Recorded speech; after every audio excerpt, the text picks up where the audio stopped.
Let's talk about meditation. As I mentioned earlier, we are going to talk about what areas of the brain and body are active during meditation and after meditation, and why that can be so beneficial. We'll also talk about when and how best to meditate. Now, this is a topic I've long been interested in. I was first given a book on meditation when I was in high school, because to make a long story short, I was a bit of a wild one early in my high school years. And as a consequence of a program that I was in, somebody handed me a book on meditation. That book is still available now. That book is called Wherever You Go, There You Are by Jon Kabat-Zinn.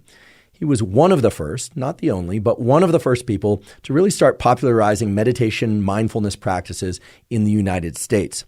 So this was in the late 1980s, and it was really only until recently that there were very few studies of meditation, although those really picked up in the 90s. Now you can find many, many thousands of studies on meditation and their mechanistic basis, so brain imaging studies, changes in hormones in the body. But in the late 1980s and in the early 1990s, because functional imaging of the brain, so-called MRI or fMRI, was really just starting to emerge as a popular tool in laboratories and hospitals, there really wasn't that much mechanistic understanding about how meditation worked. But of course, there was a deep understanding from cultures outside the United States that meditation was extremely useful. I should just mention, as long as we're talking about the history of meditation, any discussion about meditation is going to be a discussion about states of mind. And any discussion about states of mind invokes the word consciousness, a kind of a dangerous topic to get into in any format, because a lot of people talk about consciousness, but people use consciousness, the word, to mean different things. It doesn't have one standard operational definition, as scientists call it. However, discussions about consciousness are often part and parcel with conversations about things like psychedelics and kind of alternative therapies. And so in the 1960s and especially in the 1970s, meditation and psychedelics were actually close cousins in the conversation about consciousness and states of mind. That conversation started to split into two different divisions, and I'll explain why in a moment. It gets to a little bit of interesting academic sociology. But what happened was there were a couple of guys at Harvard, including Timothy Leary and others, who got really interested in psychedelics, in particular LSD, lysergic acid diethylamide.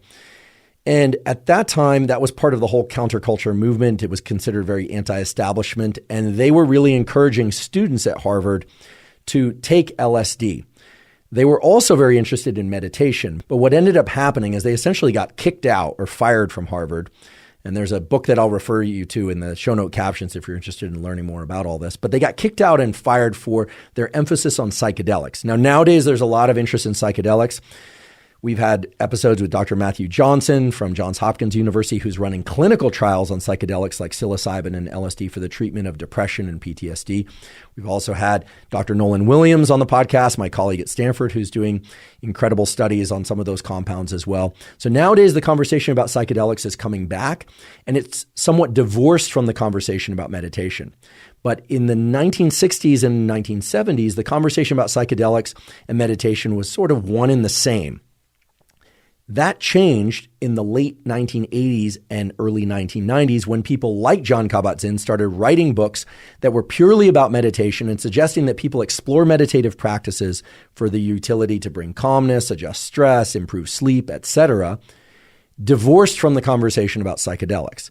Now, that's not to say that the scientific community immediately embraced the conversation about meditation. In fact, it took quite a long while for schools like Harvard and Stanford and other universities around the world to start embracing and funding studies of meditation, asking what sorts of brain areas are involved, how it changes the body, and perhaps most importantly, how a meditation practice can shift the brain and body when somebody is finished meditating and is off in their life doing their everyday things. In the late 1980s, and especially within the 1990s, the advent of brain imaging technology like magnetic resonance imaging, MRI, or functional magnetic resonance imaging, was a way to look at the brain while it was active, not just to get an image of its structure, but also how it's functioning, the areas that so-called light up.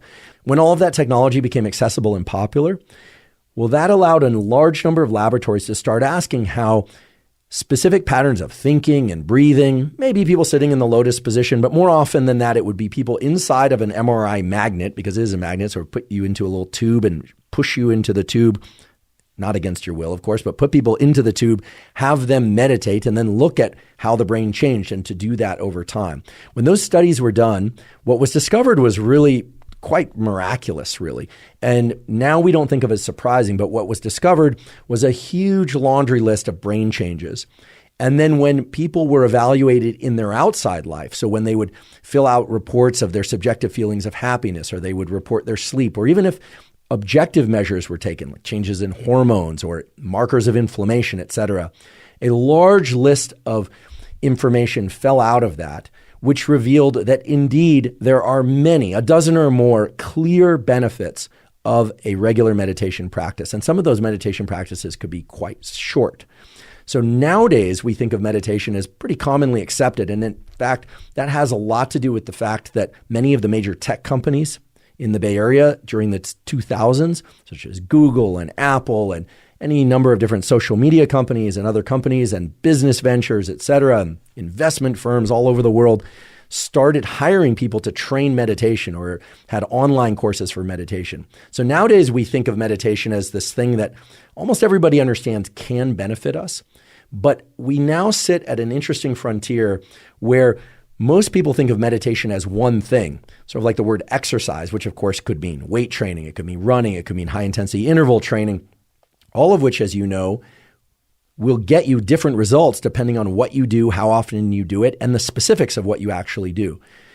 So too, meditation can give you very specific results. It can give you more focus. It can give you better sleep. It can give you a combination of results, just like exercise can, depending on the exercise. So what we're going to talk about next is the specific changes that happen in the brain with specific aspects of meditation. That is, what happens when you close your eyes? What happens when you focus your attention inward versus focusing your attention outward? Because as I mentioned before, there's third eye meditation where you close your eyes and focus on that spot just behind your forehead and you focus on your breathing. There's also meditation practices where you're focusing on what you're eating with a lot of so-called mindfulness, being very present to whatever's happening, not letting your mind wander or think about yesterday or tomorrow, what's happening next, but really focusing on the present. There are also meditation practices, of course, where you are in a format of interpersonal communication, where you're really listening very intensely. That too is a form of mindfulness. So we're going to parse each of these things, and we are going to ask what's happening in the brain and body during each of these meditation practices so that you can develop specific meditation practices that you can invoke in your real life on a daily basis, or thankfully, I would say for some who are pretty busy, that you could even do once a week or even once a month that will still clearly benefit you in specific ways. I'd like to spend the next 10 minutes or so talking about the neuroscience of meditation. I promise you I'm not going to just list off a bunch of different brain areas that are active during meditation. That wouldn't be useful to you. In fact, I don't believe in throwing out a lot of nomenclature without also giving some mechanistic explanation as to what different brain areas do. And you could say, well, what good is it knowing what different brain areas do and their names if I can't actually manipulate those brain areas? But the good news is you actually can manipulate those brain areas. As I'll tell you today, you can turn up the activity in certain brain areas and turn down the activity in specific brain areas with specific elements of a meditation practice. So that's quite exciting and quite different, really, from other aspects of neuroscience that we might discuss on this podcast. So there are a few different brain areas whose names I'd like to arm you with. And again, the names themselves aren't essential, but if you can grasp even the top contour of what I'm about to say, you'll be in a much better position to parse and use the information that follows. There's an area of your brain that sits right behind your forehead that's called the prefrontal cortex. Basically, it's the front bumper of your head, just behind the bone, okay? That area just behind your forehead that we call the prefrontal cortex actually encompasses a lot of different things.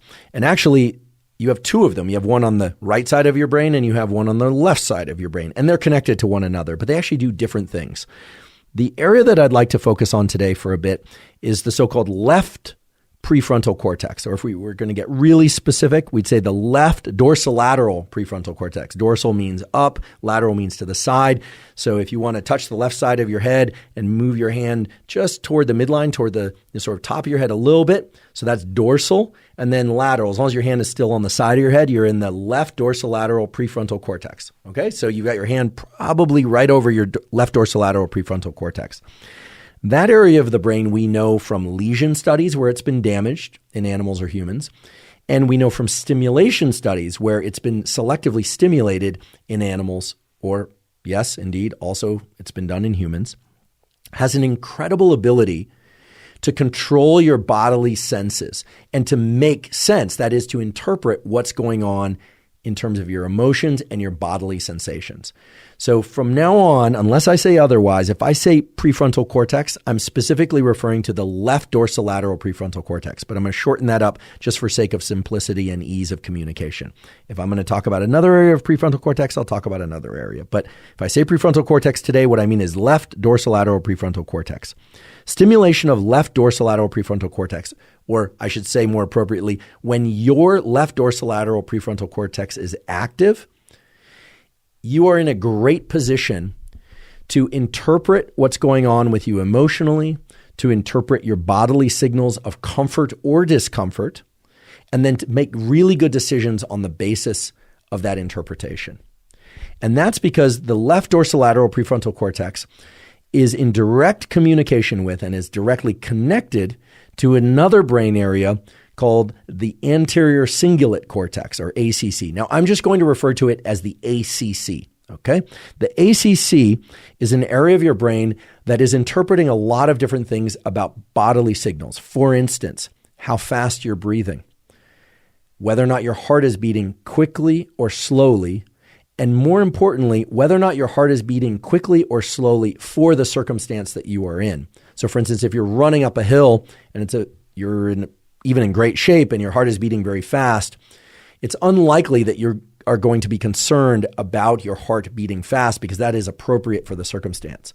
However, if you're just walking along and all of a sudden your heart starts beating very quickly for no apparent reason, well, then you are going to interpret that as either pathologic or uncomfortable, inappropriate for the context that you happen to be in. The left dorsolateral prefrontal cortex is the area of the brain that actually has some control over and especially can interpret what's going on in this ACC region. Now, most of you probably haven't heard of the ACC. Most of you probably have heard of a brain area called the amygdala. It's an almond-shaped structure on the two sides of the brain. People talk about it as the fear center, etc. But your ACC, the anterior cingulate cortex, gets input from areas like the amygdala, your threat detection centers, but it also gets input from an enormous number of other areas of your brain and body, including your heart, your gut. So it gets information about how full, that is distended, or how empty your gut is. It gets information about how quickly you're breathing from input from your lungs and related structures. It's an absolutely critical station for making sense of what's going on in your body. And it works very closely along with one other structure. And I promise this is going to be the third structure in this triad, and then I'll stop listing off names. So we have dorsolateral prefrontal cortex. Think of that as sort of the interpreter of what's going on inside of you. You have the ACC, or anterior cingulate cortex, which is the area of your brain that's bringing in all this information about what's going on inside your body. And even on the surface of your body. You know, if you have any pain or an itch or a mosquito bite on the surface of your body, your ACC would definitely register that. And then there's this other absolutely incredible brain structure, which is called the insula, I-N-S-U-L-A, insula. And the insula has a bunch of different parts to it. But the insula is another area that is interpreting signals of what's going on in your brain and body. So the ACC and the insula are working together to try and figure out, what's going on inside me? And in addition to that, the insula is interpreting information about what's going on outside of you. So your insula is saying, for instance, hey, this is a steep hill that I'm running up. And as a consequence, whatever heart rate increase that I'm experiencing or heavy breathing or burning in my lungs, this all makes sense. I don't have to be worried. I don't have to be scared. I might want to slow down, but this makes sense. Whereas for instance, in the example I previously gave, where if you're sitting in a room and everything is pretty calm and all of a sudden you start feeling really uncomfortable, like your stomach doesn't feel right, or you start breathing quickly, or you start having a so-called anxiety or panic attack, in large part that's because the shift in your bodily sensations doesn't match or doesn't correspond to something in the outside world.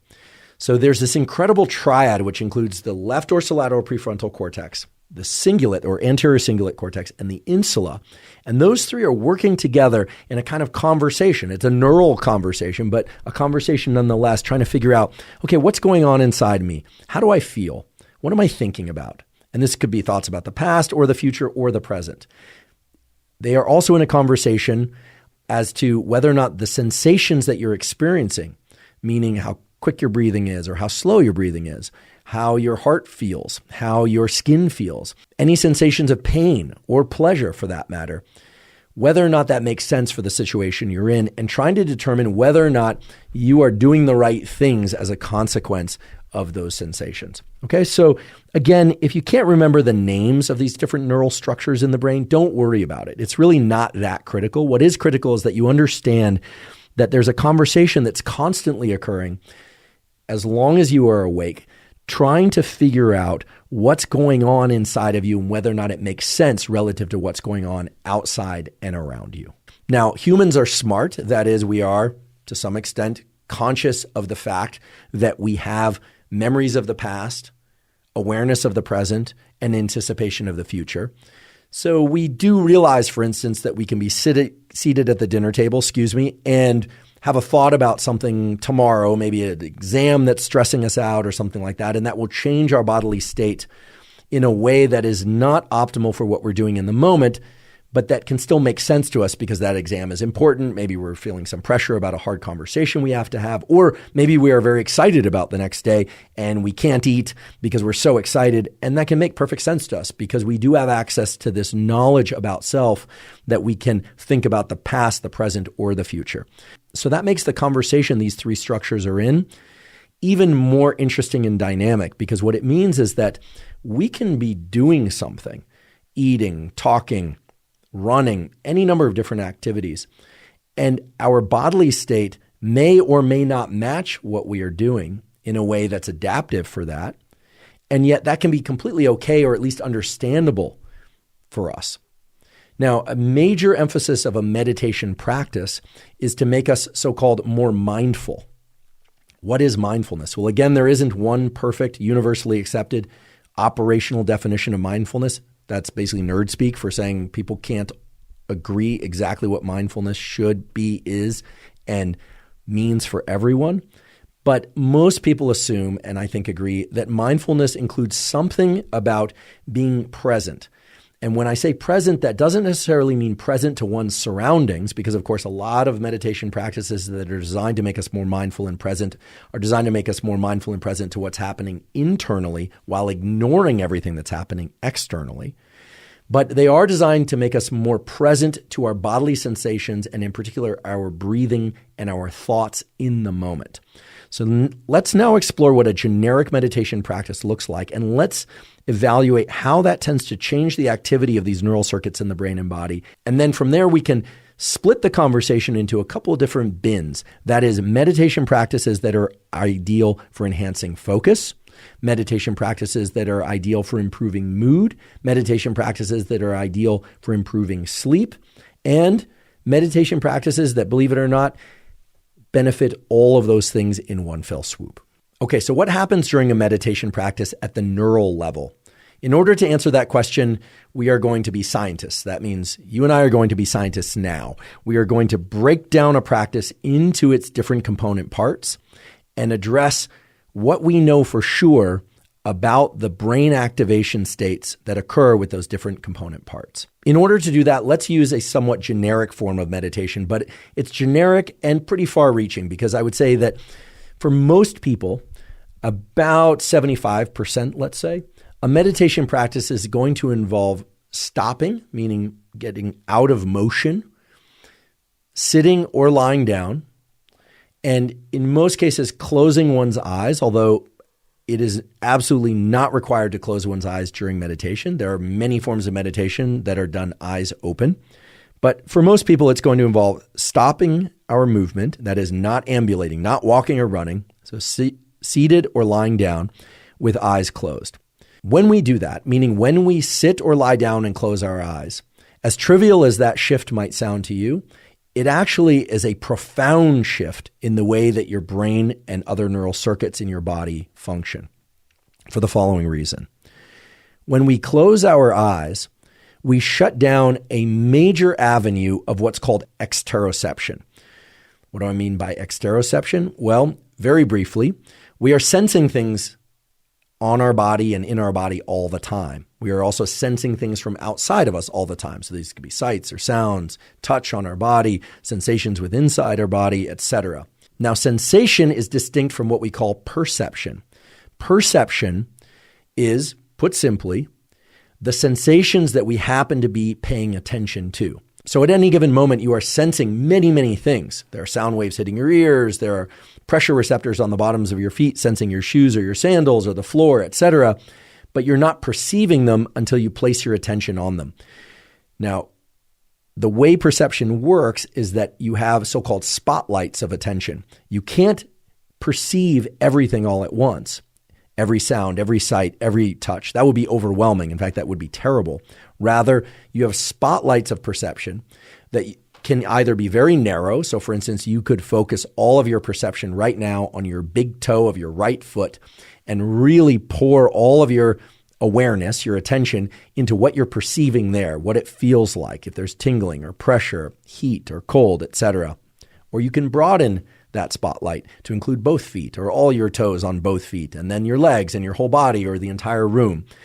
Perception is like a spotlight, and I should mention there are very good data that we can split our attention into two, but probably not more than two spotlights. And we can make those spotlights of perception either very broad and diffuse or very narrow. You can practice this now if you like. You can pick a spot on the wall away from you anywhere, or if you're driving, you can look at some location and you can focus intensely on one small location. For instance, a tree in the horizon or a person on the street or any number of different things outside of you. Or you can broaden that spotlight to include the entire scene at once. You can also focus a spotlight of perception on your body, say on the left upper portion of your chest. And of course, you can focus on the left upper portion of your chest and something outside of you. You can split your attention between those two perceptual spotlights. It's very hard, although not impossible, to have three perceptual spotlights. But most people can split to 2 points of attention or perception pretty easily.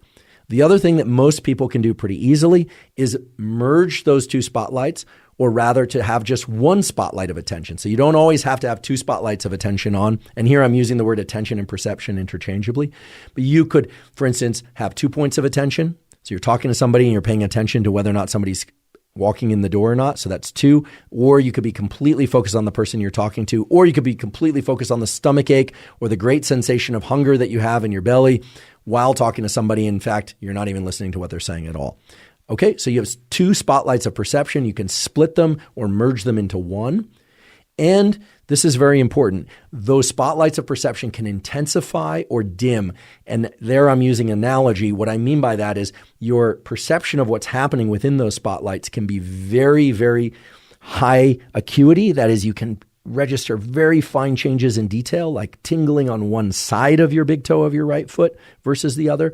Or it can be somewhat more diffuse. You're just thinking about your whole toe, which in that case seems like a small area. But the point is that you can consciously adjust the acuity, that is the fineness of your perception. All of this is under your power because of the incredible ability of a brain structure whose name you now understand and know, which is the left dorsolateral prefrontal cortex. Although there are other areas of your brain involved as well, your ability to direct your attention to specific things in your environment or within your body, or to split those points of attention or merge them or dial up the intensity of how closely you're paying attention to every little shift or ripple and change in sensation there, or to kind of dissociate, if you will, for lack of a better word, to disengage from that perception. All of that is under control because of your ability to engage this area that we call the prefrontal cortex, and in particular, the left dorsolateral prefrontal cortex. I'd like to take a quick break and acknowledge one of our sponsors, Athletic Greens. Athletic Greens, now called AG1, is a vitamin mineral probiotic drink that covers all of your foundational nutritional needs. I've been taking Athletic Greens since 2012, so I'm delighted that they're sponsoring the podcast. The reason I started taking Athletic Greens and the reason I still take Athletic Greens once or usually twice a day is that it gets me the probiotics that I need for gut health. Our gut is very important. It's populated by gut microbiota that communicate with the brain, the immune system, and basically all the biological systems of our body to strongly impact our immediate and long-term health. And those probiotics in Athletic Greens are optimal and vital for microbiotic health. In addition, Athletic Greens contains a number of adaptogens, vitamins, and minerals that make sure that all of my foundational nutritional needs are met. And it tastes great. If you'd like to try Athletic Greens, you can go to athleticgreens.com/Huberman, and they'll give you 5 free travel packs that make it really easy to mix up Athletic Greens while you're on the road, in the car, on the plane, etc. And they'll give you a year's supply of vitamin D3 K2. Again, that's athleticgreens.com/Huberman to get the 5 free travel packs and the year's supply of vitamin D3 K2.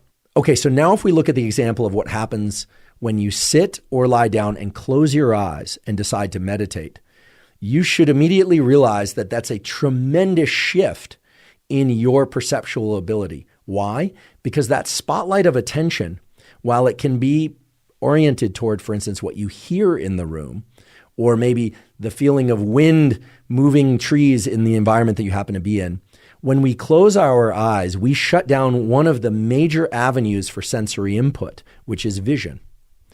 And when we do that, there's a tendency for those perceptual spotlights to be focused more so on what happens at the level of the surface of our skin and inside of our bodies. And that informs us about something very important, which is that there are actually 2 axes or 2 ends of a continuum of perception. Up until now, I've been talking about perception and intention as kind of the same thing, and indeed they are, at least for sake of this conversation. But within that word perception, or within that word attention, there's a continuum. And that continuum has on one end something called interoception. Interoception, spelled with an I, is everything that we sense at the level of our skin and inward. So the sensation inside our stomach, the sensation of our heart beating. Some people can sense their heart beating pretty easily. Other people have more challenge doing that. What we are feeling on the surface of our skin, how hot or cold we feel. That's interoception. In contrast, at the other end of the continuum is so-called exteroception, spelled with an E. Exteroception is perception of everything that's outside or beyond the confines of our skin. So by shutting our eyes, and in particular in a meditative practice where we direct our attention toward our so-called third eye center, this area right behind our forehead, which not so incidentally is the prefrontal cortex, or in some cases where people will focus on their breathing, so the movement of their stomach or the movement of their diaphragm or the lifting of their chest or the extension of their belly while they breathe. By doing that, we are taking what ordinarily is a perceptual state that's split between the outside world, exteroception, and usually also toward our inner state. Most people are generally in touch with how they are feeling from the skin inward while they are also paying attention to what's outside of them. You can think about somebody, for instance, at a restaurant or sandwich shop about to order a sandwich and you're reading the menu. So that's exteroception, right? The menu is outside the confines of your skin. And little ideas or maybe big ideas come to mind about what the roast beef sandwich or the vegetarian sandwich will taste like, what it will do for you, what's in it, what you like, what you don't like, etc. That's splitting interoception and exteroception. But when we close our eyes, we stop, we slow down, we focus on our breathing or that third eye center, the majority of our perception then shifts to interoception. And when we shift down to that end of the continuum of interoception, something very important happens. What happens is that those 2 regions, the ACC, the anterior cingulate cortex, and the insula, really ramp up their levels of neural activity. And that should make perfect sense to you because those are areas of your brain that are registering and paying attention to the various sensations of how full or empty your stomach feels, whether or not the surface of your skin feels hot or cold, and on and on. So by just sitting down or lying down and closing your eyes, your brain undergoes a massive shift from exteroception to interoception. Now, that's not to say you can't be distracted by external events, and in fact, many people are. But the early stages of transitioning into a meditative state involve this shift down the continuum, or I should say to one end of the continuum, because there's no down up, there's just the continuum. Shift along the continuum to heightened levels of interoception. Now, I mentioned this briefly before, but many people are very interoceptively aware, just naturally, even if they don't do a meditation practice. Other people are not. And there's a pretty good measure of whether or not you have high levels of interoceptive awareness or capability. And that is your ability to count your heartbeats without placing your fingers anywhere with any pressure to take your pulse. You can do this if you like. You can actually try and estimate your number of heartbeats simply by trying to feel your heartbeat. Some people are very good, meaning they're very accurate at doing this. Other people are not. It does seem to be an ability that can be trained up quite a bit. And in fact, meditative practices will improve your interoceptive awareness. But, and this is a very important point, heightened levels of interoceptive awareness, while that might sound attractive, but to really in touch with your body, that is not always beneficial. Why? Because many people who, for instance, have excessive levels of anxiety have excessive levels of anxiety because they are very keenly aware of any subtle shift in their heart rate or breathing or change in the sensations within their stomach. Whereas other people who are less aware of their bodily state, that can be beneficial, right? It can be adaptive or not, depending on the circumstances. It's probably not adaptive to be very, very aware of your internal state. If, for instance, you're doing public speaking, you don't want to be thinking about what's going on in your stomach or how quickly you're breathing. I'm certainly trying to ignore all those signals, those sensations now. But for somebody who has no awareness of what's going on, very little interoceptive awareness, that can be problematic too, because these are the very people who can ignore the fact that they're having a heart attack or can ignore the fact that they have high blood pressure and are caring about life focused on everything external with no awareness of their own body. They're quote unquote out of touch with their body. So we want to be very careful about placing valence, which is a sort of value of good or bad on interoceptive awareness versus exteroceptive awareness. More importantly, we want to emphasize that when you undergo a meditation practice, if it's of the sort where you stop your movement and close your eyes, you are training for interoceptive awareness. This becomes important later. We get into discussions about meditation for reducing anxiety. Some people may opt, in fact, I would say some people ought to opt for a meditative practice which involves more exteroceptive awareness, actually a meditation like a walking meditation or even a seated meditation where they are bringing their focus to a place outside their body as opposed to inside their body. And in fact, there are examples of people who have meditated quite a lot who develop such a heightened state or awareness of their interoceptive components, that is, just fancy, again, nerd speak, for so aware of their breathing and of their heart and of the state of their gut that it actually is intrusive for daily activities. So I will ask you to ask this question of yourself now.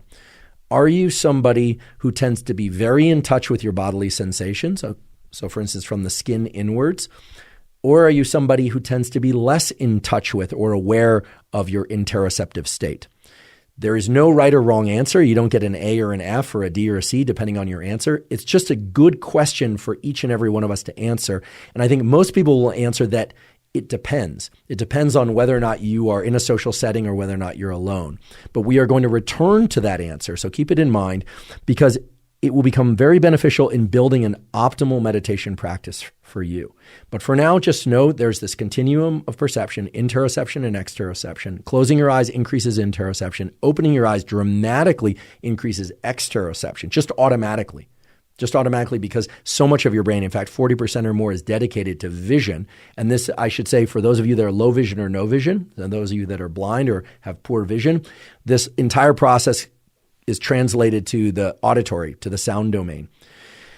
So it's true for people that can see and it's true for people that can't see. Of course, people that can't see, closing the eyes doesn't have this huge shift towards interoception, but there have been a few studies, not as many as I would have liked to find, but a few studies of, for instance, people who are blind or have low vision, don't see very well, and when they close their ears and they can't hear the external world, or they put headphones on or noise-canceling headphones, then the world inside of them becomes very prominent relative to the world outside of them for obvious reasons. So I asked you to ask yourself whether or not you are somebody who tends to be more interoceptively aware or not, more exteroceptively aware or not. And some of you might not be able to answer that question, and if you can't, chances are that you are effectively sliding along that continuum depending on the activities that you're doing. So you're probably the kind of person where if somebody comes over to you and starts talking to you, you will engage in that conversation and you don't feel so inside your body that you're thinking about your heart beating and whether or not you're flushing red, et cetera. You're going to pay attention to what they say. Many people, however, when somebody talks to them, if they have social anxiety or even a slight bit of social anxiety, will be thinking about whether or not their cheeks are flushing, or whether or not they look right or sound right, or whether or not they have something in their teeth. These are normal responses, but they really speak to this issue of whether or not you tend to shift more towards interoceptive awareness or exteroceptive awareness. And of course, it's context dependent. It will depend on whether or not you're, out on a date with somebody that, you would loathe to find out later that you had food in your teeth, or whether or not you're with somebody you're more familiar with, where that would not really matter much, or the other person would tell you this kind of thing. What does it mean to be at one location or another location along this continuum of interoception or exteroception? Well, we know what it means neurally, right? We know that if you are more interoceptively aware, your insulin ACC are active, but that's not very useful. That's not helpful as a tool. That's just a fact. Now, there have actually been studies of what a meditation practice can do in terms of moving you along this continuum from where you naturally sit in order to help you function not just during the meditation, but at all times. And in order to illustrate this, I want to start with a description of what is now a classic study. It's a very cool study, has a very cool name. It talks about something very important that will come up again and again in today's conversation. And that's something called the default mode network. The default mode network is a collection of different brain areas that essentially are active when we're not doing much of anything, and certainly is active when we are not focused on one particular task or conversation or activity. The default mode network can be thought of more or less as the network that generates mind wandering, or our thoughts drifting from the past to the present to the future. Remember earlier I talked about how your perceptual spotlight can either be two spotlights or they can merge. Well, similarly, human beings can think about the past, surely, the present, definitely, and the future. And it turns out we can also split our thoughts, just like we can split our perception, into two of those three things. So I can think about the past, a past event, and I can think about the present. I can split my thinking and my memory in that way. I can also think about the present and the future. I can also think about the future and the past, although it's very difficult, although not impossible, to split one's thinking and memory into the past, the present, and future simultaneously. Not easily done, but pretty easy to split one's attention and thinking into two of those three things, either the past, the present, and the future, or any two of those three things. Okay? Just like with attentional spotlighting, you can place your mind, your thinking, and your memory, your cognition onto one of those things and be very, very present, or the past and the present, and so on and so forth. The default mode network, while it involves a lot of different brain areas, can be thought of simply as the network of brain areas that are active when your mind is wandering between these different time domains. And the paper I'd like to share with you, as I mentioned before, is now a classic paper, has a wonderful title, which is "A Wandering Mind is an Unhappy Mind." Now that sounds almost like a news article or a news article about a scientific paper, but that's actually the title of the scientific paper, which was published in the journal Science, which is one of the three apex journals. Scientific publishing is competitive, but it's especially competitive to get manuscripts accepted into Science, into Nature, and into the journal Cell. So it represents kind of one of the kind of Super Bowl, NBA championships, and Stanley Cup, if you will, for you sports aficionados of scientific publishing. This is a paper from Matthew Killingsworth and Dan Gilbert. It was published in 2010, but it's still considered a classic. And this paper, "A Wandering Mind is an Unhappy Mind," has a number of very important points. I'm going to paraphrase certain elements of it for you because they say essentially what I would like you to know far better than I could say. So first of all, they start out with a statement which I confess I disagree with, which is, unlike other animals, human beings spend a lot of time thinking about what is not going on around them, contemplating events that happened in the past, might happen in the future, or will never happen at all. I agree with their assertion that human beings do that. That's certainly my experience. Although I must say, I don't think there's any evidence whatsoever that other animals don't do it also. So my apologies, Killingsworth and Gilbert, but I'd be happy to go toe-to-toe with you on that. I am not aware of any data that prove one way or the other what other animals are thinking. So let's set aside other animals and let's focus on the human animal. Now, their point is still a very good one, which is that humans have this wandering of the mind that they call stimulus-independent thought. That is, there's nothing happening to create these thoughts or anything happening in the immediate environment. These thoughts are just happening on their own internally. That's the default mode network. This study was important. In fact, it was a landmark study because they did it right about the time that smartphones became widely available and in use. So again, 2010. So they basically pinged people, they contacted people on their iPhones many times per day. And they did this for well over 2,200 adults. They had a mix of male and female people in this study. The mean age was 34 years, but there was a range, mean, of course, being average, but there were a range of different ages and so forth. And at any moment, they asked people, what are you feeling right now? And they also asked them, what are you doing right now? So they were looking for the match or mismatch between what people were doing and what they were feeling. They were essentially trying to probe what people were thinking about. And they also addressed that. And they came up with a kind of a bubble chart, if you will, where the bigger the bubble, the more answers came back about one particular thing. And they assessed whether or not people were happy or not in that moment, or sad or not, whether or not they were focused on what they were doing or not. There are a lot of bubbles in this chart, so I'm not going to read them all. But the important points that came from the data, and again, there's a very large data set, was that, and here again, I'm paraphrasing, first, people's minds wandered frequently, regardless of what they were doing. In nearly half of the samples taken, people were generally thinking about something else, except it turns out there's just one little bubble sitting way far out on the horizon here. People claimed, and I'm inclined to believe them, that they tend to be very focused on making love if they were making love in the moment where they were pinged on their iPhone. Now, why their iPhone was there with them at that moment, I don't know. That's wasn't included in this description of the study. But all the other activities, grooming and self-care, listening to the news, watching television, relaxing, working, et cetera, during all those activities, people claim that their mind wandered a lot.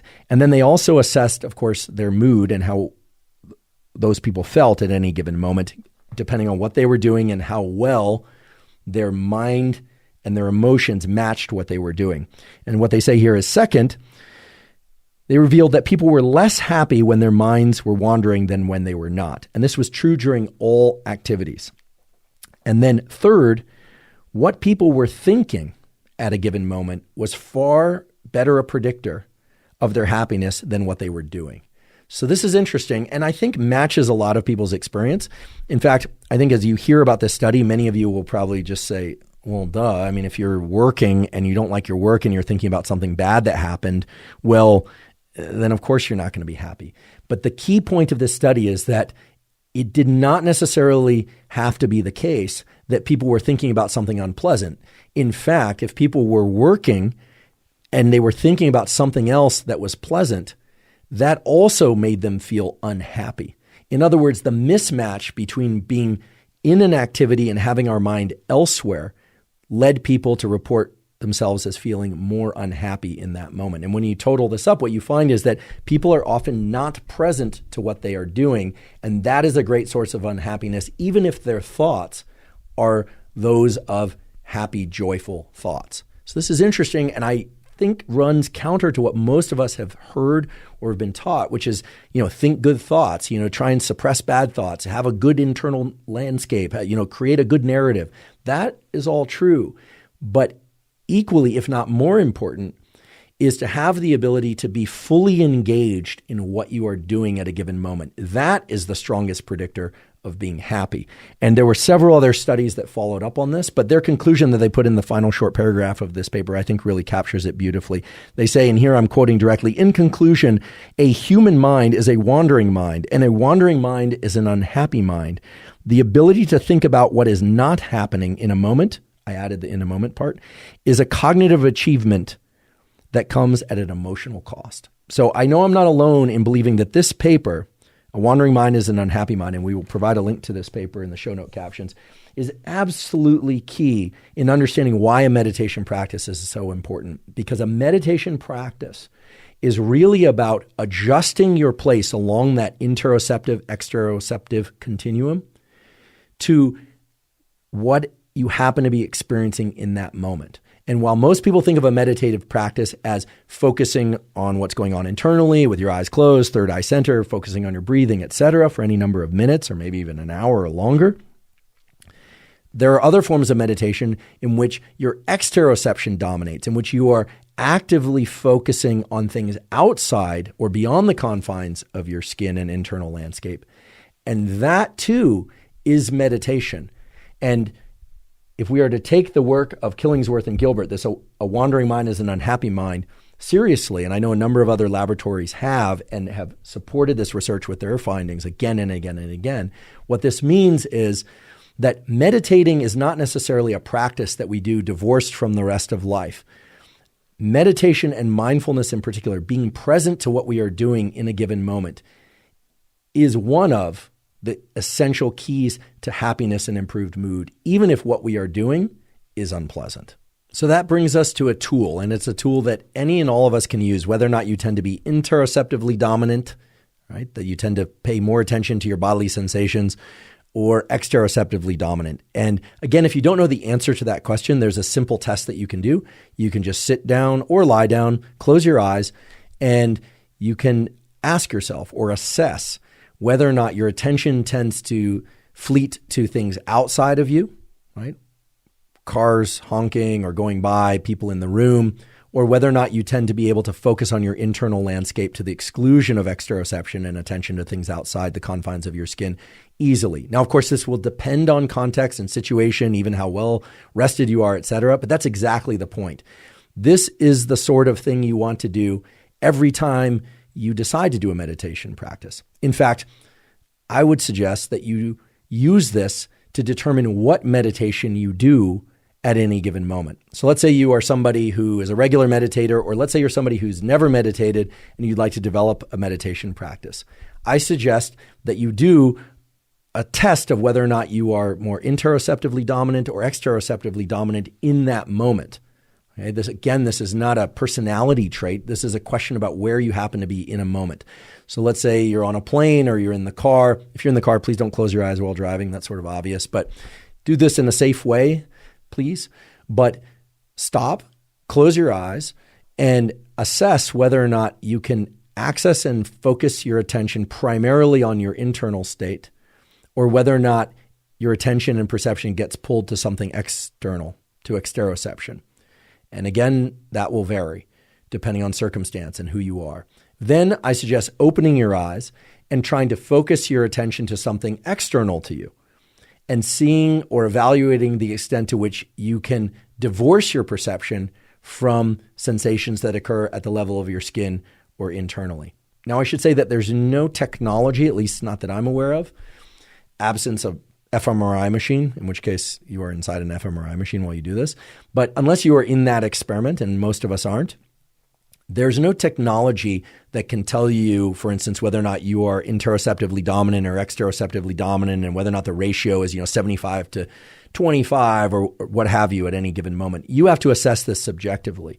However, if you sit down, for instance, and you notice that you can equally split your attention between internal sensations and external sensations, or whether or not you find yourself pulled into external sensations when you're trying to focus inward, or you find yourself pulled inward when you're trying to focus outward, well, that will dictate the sort of meditation that you perhaps ought to perform in that moment. Let me give an example of how you would do this. You would stop in some way, so sit or lie down, close your eyes, and evaluate whether or not you can essentially rule out or eliminate attention to all outside events. Most people won't be able to do that entirely, but try and focus your attention, for instance, on your breathing or the typical third eye center, focusing at a spot right behind your forehead. If you feel you can do that reasonably well to the exclusion of what's happening around you, well, then an important question arises. Should you meditate in a way to enhance that interoceptive awareness? Or rather, should you meditate in a way, for instance, with your eyes open and your attention on a particular portion of the landscape you're in, like a tree or maybe even an object or a plant or something else in your immediate environment, to try and cultivate or enhance your exteroceptive awareness?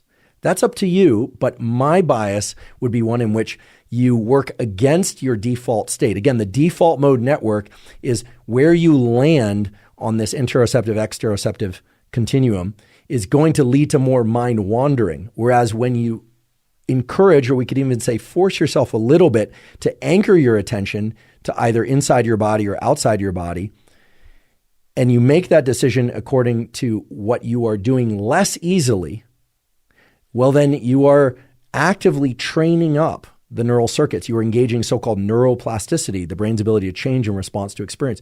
You are deliberately engaging a shift along that continuum. To make this crystal clear, what I mean is this. Let me give an example. If I were to sit down and I want to do some meditation, let's just say 3 minutes of meditation. There's good evidence that even 3 minutes of meditation can be beneficial for a variety of things, including enhanced focus and enhanced anxiety management. But let's say I sit down and I notice that I can really focus inward on what's happening at the level of my skin and my internal organs. And I can rule out everything. Maybe that's because the room is quiet, or maybe it's just because my brain is in a state that I'm particularly good at that moment. Or maybe it's just a natural ability. Well, then I would opt for a 3-minute meditation practice in which I deliberately exterocept, that I build up the circuitry to focus on something external to me. Because I want, and I think most people would like, to have an adaptive mechanism within them so that they can slide along that continuum and they don't default to whatever happens to be easiest for them in that moment.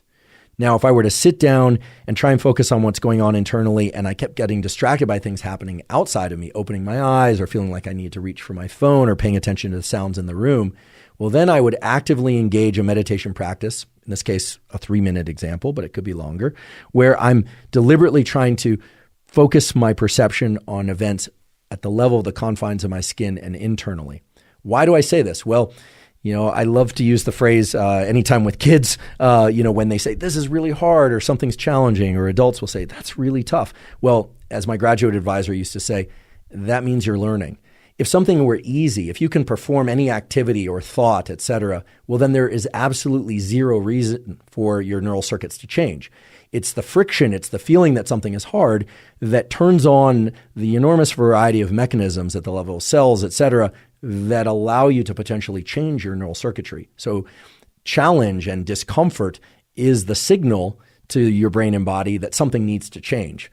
So I'm encouraging you to embark on meditative practices that are not your default, okay, to essentially go against the grain of where your interoceptive bias or your exteroceptive bias happens to be at a given moment. And again, this will change. For some of you, this will change across the day, where early in the day you are very, very good at doing an interoceptive biased meditation, and later in the day you aren't. I actually believe, based on the data that I've covered, and we'll get into a few more papers about this, and my lab is actively working on this as well, that a meditative practice can be made far more effective. That is, it can invoke more neuroplasticity, more shift in brain states and brain circuitry if we do not take the easy path. That is, we go against the grain of what our brain would naturally do in a given moment. So if you're in a crowded airport and you're finding that everything's very distracting, well, then that would be a great time to do some interoceptive focused meditation. Whereas if you are really in your head, you're looping thoughts about the past and present, maybe you're even in obsessive thought, well, that would be a terrific time, an ideal time really, to do a short meditation focused on something external to you. In both cases, whether or not you're focused on interoceptive bias or exteroceptive bias, you are going against, or I should say, you're pushing back against your default mode network. I would argue it's going to be far more effective. That is, you're going to reduce or shift the activity of that default mode network far more and in a far more beneficial way if you actively try and suppress your bias toward being more interoceptive or exteroceptive. Now, I think that's immensely beneficial both for the immediate changes that you experience, what others have called a state change, because that's what it is. And it also can lead to, as we referred to earlier, more neuroplasticity, more changes in the brain circuits that underlie your default mode network, and lead to what are called trait changes. And I want to be very clear that I am not the first to make this state versus trait distinction. That's a distinction that was raised in a really wonderful book. In fact, I can't recommend this book highly enough. The book is Altered Traits: Science Reveals How Meditation Changes Your Mind, Brain, and Body. This is a book by Daniel Goleman and Richard Davidson, who've done terrific work and many writings and many TED Talks, et cetera, about meditation. I would say that circa 2016, 2017, this book really captured what I believe to be the most essential elements of the science of meditation and a lot of the history of it as well. Today, we are focusing on much of what's covered in this book, but also a lot of things that have happened since 2017. In fact, most of the papers that I'm going to talk about are papers that were published after 2017. But again, there's a wonderful book where they very clearly distinguish between state changes and trait changes being the more long-lasting ones. My read of this book and the literature that follows is, again, that when you sit down to meditate, it is going to be most effective to do that interoceptive, exteroceptive bias assessment. Ask yourself whether or not you are more in your head or outside your head, if you will. And then to do a meditation practice that runs counter to where you happen to be at. That is, that pushes you more externally if you're in your head, and if you're more focused on what's going on around you, that pushes you more internally. Now, I think most people are familiar with how to do an interoceptive biased meditation. Again, that would be setting a timer. Maybe you don't even set a timer. You just sit or lie down, close your eyes, focus on that third eye center behind your forehead, or focus on your breathing or your bodily sensations. That's typical and often discussed. Exteroceptive-based meditations, you pick a focal point outside or beyond the confines of your skin. So that could be, for instance, a point on the wall if you are indoors. It could be a plant. It could be a point on the horizon far away. What you will find is that your visual system will fatigue a little bit when you concentrate your visual focus at that location. I want to remind you that it is perfectly okay and, in fact, necessary to blink. So you should blink. You can relax your face. You can change your expression. There is no rule that says that you can't do those things. This is not, just beaming a particular location in space and holding your eyelids open. I've been accused many times of not blinking very often. That's for other reasons. It's part of the way I access memory about what I want to say. I don't use a prompter here, so I'm accessing from a sort of internal image in my head. That's how my memory works. But in any case, if you're going to do an exteroceptive bias meditation, there is absolutely no reason why you wouldn't look away from that location every once in a while. In the same way that if you're focused on internal thoughts with your eyes closed and focused on your breathing, every once in a while, your thoughts will skip away from that breathing or from your third eye center. In fact, and this is discussed in the book Altered Traits, but by many other people as well, one of the key elements of any meditative practice, whether or not it's interoceptively focused or exteroceptively focused, is that it's really a refocusing practice. The more number of times that you have to yank yourself back into attending or perceiving one specific thing. In other words, the more times your mind wanders and you bring it back, actually the more effective that practice is. Again, if you can just focus on one location with laser precision and your mind never darts away from that and you don't have to bring it back, well, then there's no neuroplasticity. Nothing needs to change because your nervous system will effectively know it's performing perfectly. So if you're somebody who tries to do meditation, you find that your mind just wanders, just remember every time you scruff yourself and pull yourself back to focusing on some location externally or focus back on your breath or your third eye center, each one of those aren't just opportunities to do better. They are essential to the improvement process. Think about them as ascending a staircase of refocusing. Every time you refocus, you're going up one more level, another stair, another stair, another stair. And I think that will move you away from the kind of judgmental process of thinking, I can't focus on anything. Pretty soon, what you'll notice is that the refocusing process will happen so quickly that you don't even perceive it. And again, this is something that's borne out in the neuroimaging data. A lot of people think that they can focus with laser precision, but actually what they are better at doing is refocusing more quickly and consistently over time. There's a classic study about this in very experienced meditators that was done in Japan where they had people with varying levels of meditation ability. So some who had never meditated, others who are really expert meditators with many hundreds, if not thousands of hours of meditation under their belt.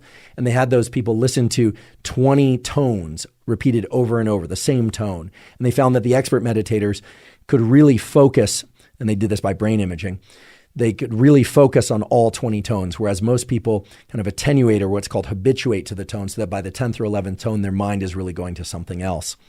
Now, that's wonderful, but that really just tells us that expert meditators have better focus. But it turns out that the more modern neuroimaging studies have shown that they don't have better focus such that they're staying in a very narrow trench of focus. What they're doing is they're exiting focus and going back in more quickly, over and over again. So rather than think about your ability to focus, think about your ability to refocus. And the more number of times you have to refocus, the better training you're getting. So earlier I mentioned doing this interoceptive biased or exteroceptive biased meditation for 3 minutes. Why did I say 3 minutes? Well, 3 minutes seems like a reasonable number for most people to do consistently, once a day. And in fact, there are some studies of 1 minute meditations and 3 minute meditations and 10 and 60. My laboratory has been studying a 5 minute a day meditation, and that clearly has benefits.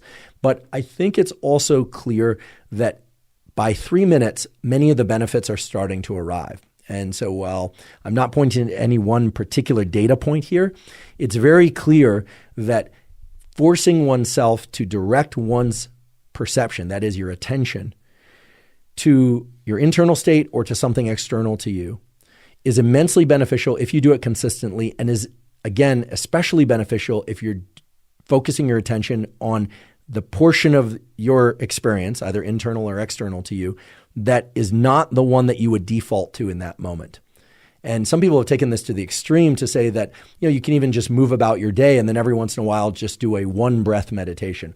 To be honest, when I look at the whole of the data, it seems as if it doesn't really matter in order to derive most of the benefits of a meditation practice. Now, I'm a big fan of some of the newer meditation apps that are out there. One in particular that I've been using, and that actually I started using because my dad is a big fan of it, and he does now fairly long meditations. He's doing about 10 or 20 minutes at least every other day and often every day. And he convinced me to check out the Waking Up app that Sam Harris has put out. I looked at it. I think some of it sits behind a paywall, but you can access much of it, or at least do a trial and try it out without having to get behind that paywall. They're not a sponsor of this podcast, I should mention, but I decided to use the Waking Up app. I think it's terrific. And I think one of the reasons it's terrific is that Sam includes short descriptions of what meditation is doing and what a specific meditation can do for you just prior to doing that meditation. So those meditations can be quite brief. Some of them are a minute long, 2 minutes long. Some are longer or even quite a bit longer. That app, I think, includes a variety of meditations that really encompasses the huge range of possibilities that are possible with meditation, and that, at least by my experience of the Waking Up app, has led to my most consistent meditation practice. And of course, I would love to get Sam on the podcast as a guest so we could talk about the sort of underpinnings of the Waking Up app and his views on everything from meditation to, I know he's big in the discussion about free will and consciousness, some of the very deep and somewhat abstract discussions. Really hope to get Sam on the podcast at a time not too far from now. Meanwhile, we've never met in person, but I absolutely love the Waking Up app, Sam, and I know my father does as well, and I know many of you already use it. If you haven't tried it already, I really do encourage you to check it out. I want to talk just briefly about this third eye center business because it turns out to be pretty interesting. The third eye is actually a name that's been given to another neural structure, or I should say structure because it's not strictly neural, and that's the pineal gland. And this has an interesting history. I promise I'm not taking off on a tangent here that isn't relevant to meditation. So you have a brain, of course, and on both sides of your brain, you tend to have mirror symmetric representations of the same things. What do I mean by that? Well, you have a prefrontal cortex on the right, you have a prefrontal cortex on the left, and they actually do slightly different things.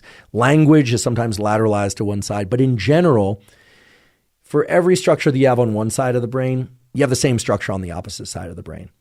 There's one clear exception to that, and that's the pineal gland. The pineal gland is the gland that makes melatonin, which at night, when it gets dark, secretes melatonin, and that melatonin makes you sleepy. It helps you fall asleep but not stay asleep. Descartes, right, the philosopher Descartes, asserted that the pineal was the seat of the soul because it was the one structure in the brain that he saw was not on both sides of the brain. It was only one of them and in the middle.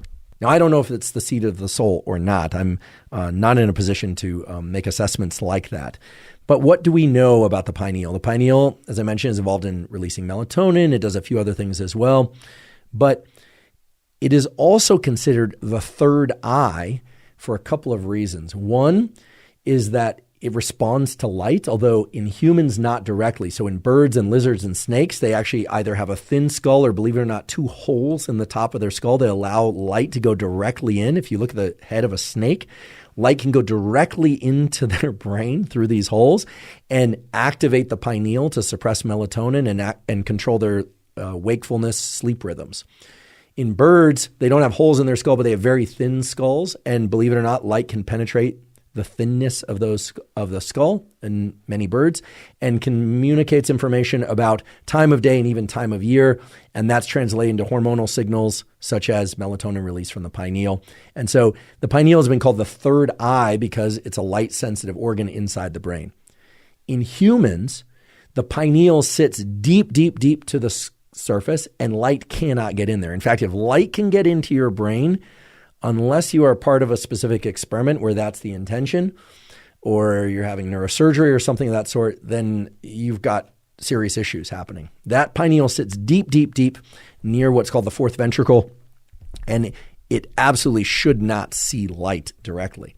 So the idea that the pineal is the third eye in humans is not true. It just isn't true. So anytime someone says, oh, the pineal is your third eye, that's not the third eye center that people are referring to when they talk about meditation. Now, you'll see a number of different forms of art where somebody will, it'll be a picture of a face and the eyes will be closed, or sometimes open. There'll be literally a third eye, like a cyclops eye in the middle of the forehead. That has been proposed for many thousands of years to be, quote unquote, the seat of our consciousness. Now, that's interesting because that real estate behind the forehead actually turns out to be the prefrontal cortex, which we know from lesion studies and stimulation studies. If you remove that brain area, people become very reflexive. They are not thinking intentionally. They don't become deliberate. In fact, and this is kind of an eerie result, but if you inactivate, you turn off the prefrontal cortex and you give somebody the opportunity to play a shooting game, for instance, their accuracy goes through the roof. They become essentially like a machine. They see a stimulus, they shoot at it. They see a stimulus, they shoot at it. Their accuracy is exceptional, but their ability to distinguish between enemy and friend completely disappears. So they become a highly effective motor, or I should say sensory motor machine, but their assessment and their judgment about right or wrong completely disappears. This is also true for people that have prefrontal damage. They often will have inappropriate behavior or a hard time suppressing behaviors, etc. So the third eye center as the seat of consciousness and our intention is something that makes sense generally with what we know about the neuroscience and neurology. But there's something more to it that I think is especially important for all of you that goes beyond anything about ancient traditions or pineals or birds or snakes and pits in the top of the head. And here's what it is. The brain itself, meaning the brain tissue, does not have any sensory neurons. What do I mean by that? Well, if I touch the top of my hand, I can feel that. If I want to sense my heartbeat, if I work at it, I can feel that. If I want to sense how I feel internally at the level of my stomach, is it full, is it empty, am I hungry, is it acidic, does it ache, or does it feel pleasant, etc., I can sense that. And that's because we have sensory neurons on our skin and in our body, etc. We also have sensory neurons in our eyes that let us perceive things externally. We have no sensory neurons on our brain. This is one of the reasons why you can remove the skull and do brain surgery on somebody who's wide awake and be poking around in there, and they don't need any anesthetic on the brain itself. They need anesthetic for the incision site, but they don't need anesthetic on the brain because it has no feeling. You have emotions, but there's no feeling. So normally we are perceiving and paying attention to what we are sensing, either externally, sights and sounds, again, exteroception, or internally, interoception, touch, etc. But by focusing our perception and our attention not on our bodily surface like a body scan, but to a point a couple centimeters or inches behind our forehead, we essentially are bringing that attentional, that perceptual spotlight to a location in which there is no sensation. There's nothing to feel there. And when we do that by closing our eyes and focusing on that quote unquote third eye center, which is the prefrontal cortex, to be quite honest, when we do that, something else happens. And what happens is when we are not thinking about and perceiving our sensations, because there are none there, our thoughts and our emotions and our memories sort of mushroom up. A better way to put it would be that they geyser up and take on more prominence in our perception. What I mean by this is that normally, I'm not thinking about the contact point between me and this chair, but as I'm speaking, I'm in contact with the chair and those neurons are firing. But if I focus my energy and attention on them, they're going to fire the same, but more of my perception goes there. Similarly, I'm thinking things all the time, you are too, and I'm perceiving things all the time, and I'm remembering things all the time, and I'm anticipating things all the time about the future. But by focusing my attention on the one organ for which I have no sensation, that is my brain, well then thoughts, feelings, and memories, feelings meaning emotional feelings, start to grow in their prominence, in my awareness and in my perception. And so this is why when you sit down to a meditative practice, if it's a meditative practice where you close your eyes or you're focused on that third eye center, where you're focused on your brain as opposed to your bodily surface or something external to you, the thoughts seem to come by in waves and they can almost be overwhelming. It's very hard to, as it's often described, just sit back and watch your thoughts go by because there are so many of them. Actually, the best way to stop thinking is to really focus on something external or to focus on sensation. That's less thinking than it is perceiving senses. Okay, so I don't want this to get too abstract. When people talk about the third eye center, they're not talking about the pineal, they're talking about prefrontal cortex. And when you direct your own attention to the very area of your brain that directs attention, there's nothing to sense there. The only things that will become present to you are feelings, emotions, that is, thoughts, and memories. And they will often arrive in what seems to be a very disorganized fashion. And the reason they arrive in somewhat disorganized fashion is because normally we just don't perceive things that way. Normally we are splitting our attention, our perception that is, to multiple things, our sensation and our thoughts. When we put all of our perception into our thoughts, we see how disorganized, how wandering they are, and how, in fact, how random and intrusive those can be. Again, random and intrusive. And much of what we talked about in that paper earlier, the one where they asked people, what are you doing and what are you feeling and how happy or how unhappy you are, what they discovered was that most people are sort of in their head a lot. They're not really present to what they're doing, which leads me to the statement that I believe, at least based on the data, that paper included, that most people have an interoceptive bias. They're focused more on what's going on internally than they are focused on what's happening externally. There are certainly people who, for the opposite is true, but I think that this is an issue because we hear so often about the need to do a meditation practice that allows us to focus inward and that we're getting yanked around by all the stressors of life, et cetera, et cetera. And we're getting yanked around by all the stressors and demands of life. But as we do that, we tend to be very focused on what's happening with us. The data clearly point to the fact that being mindful and being aware can enhance one's level of presence and happiness. But we can go so far as to say that being mindful and aware of what's happening, not just with us, but external to us in our immediate environment, that includes what other people are saying and doing, that also can really enhance our sense of well-being and happiness. At least that's what the data point to. Let's briefly recap where we've been so far. We've talked a little bit about the brain networks that are activated during meditation, which include prefrontal cortex, ACC, the insula. We also talked about the difference between interoception and exteroception and the importance of assessing where you are along that continuum. And I should mention, of course, that you can be right in the middle of that continuum.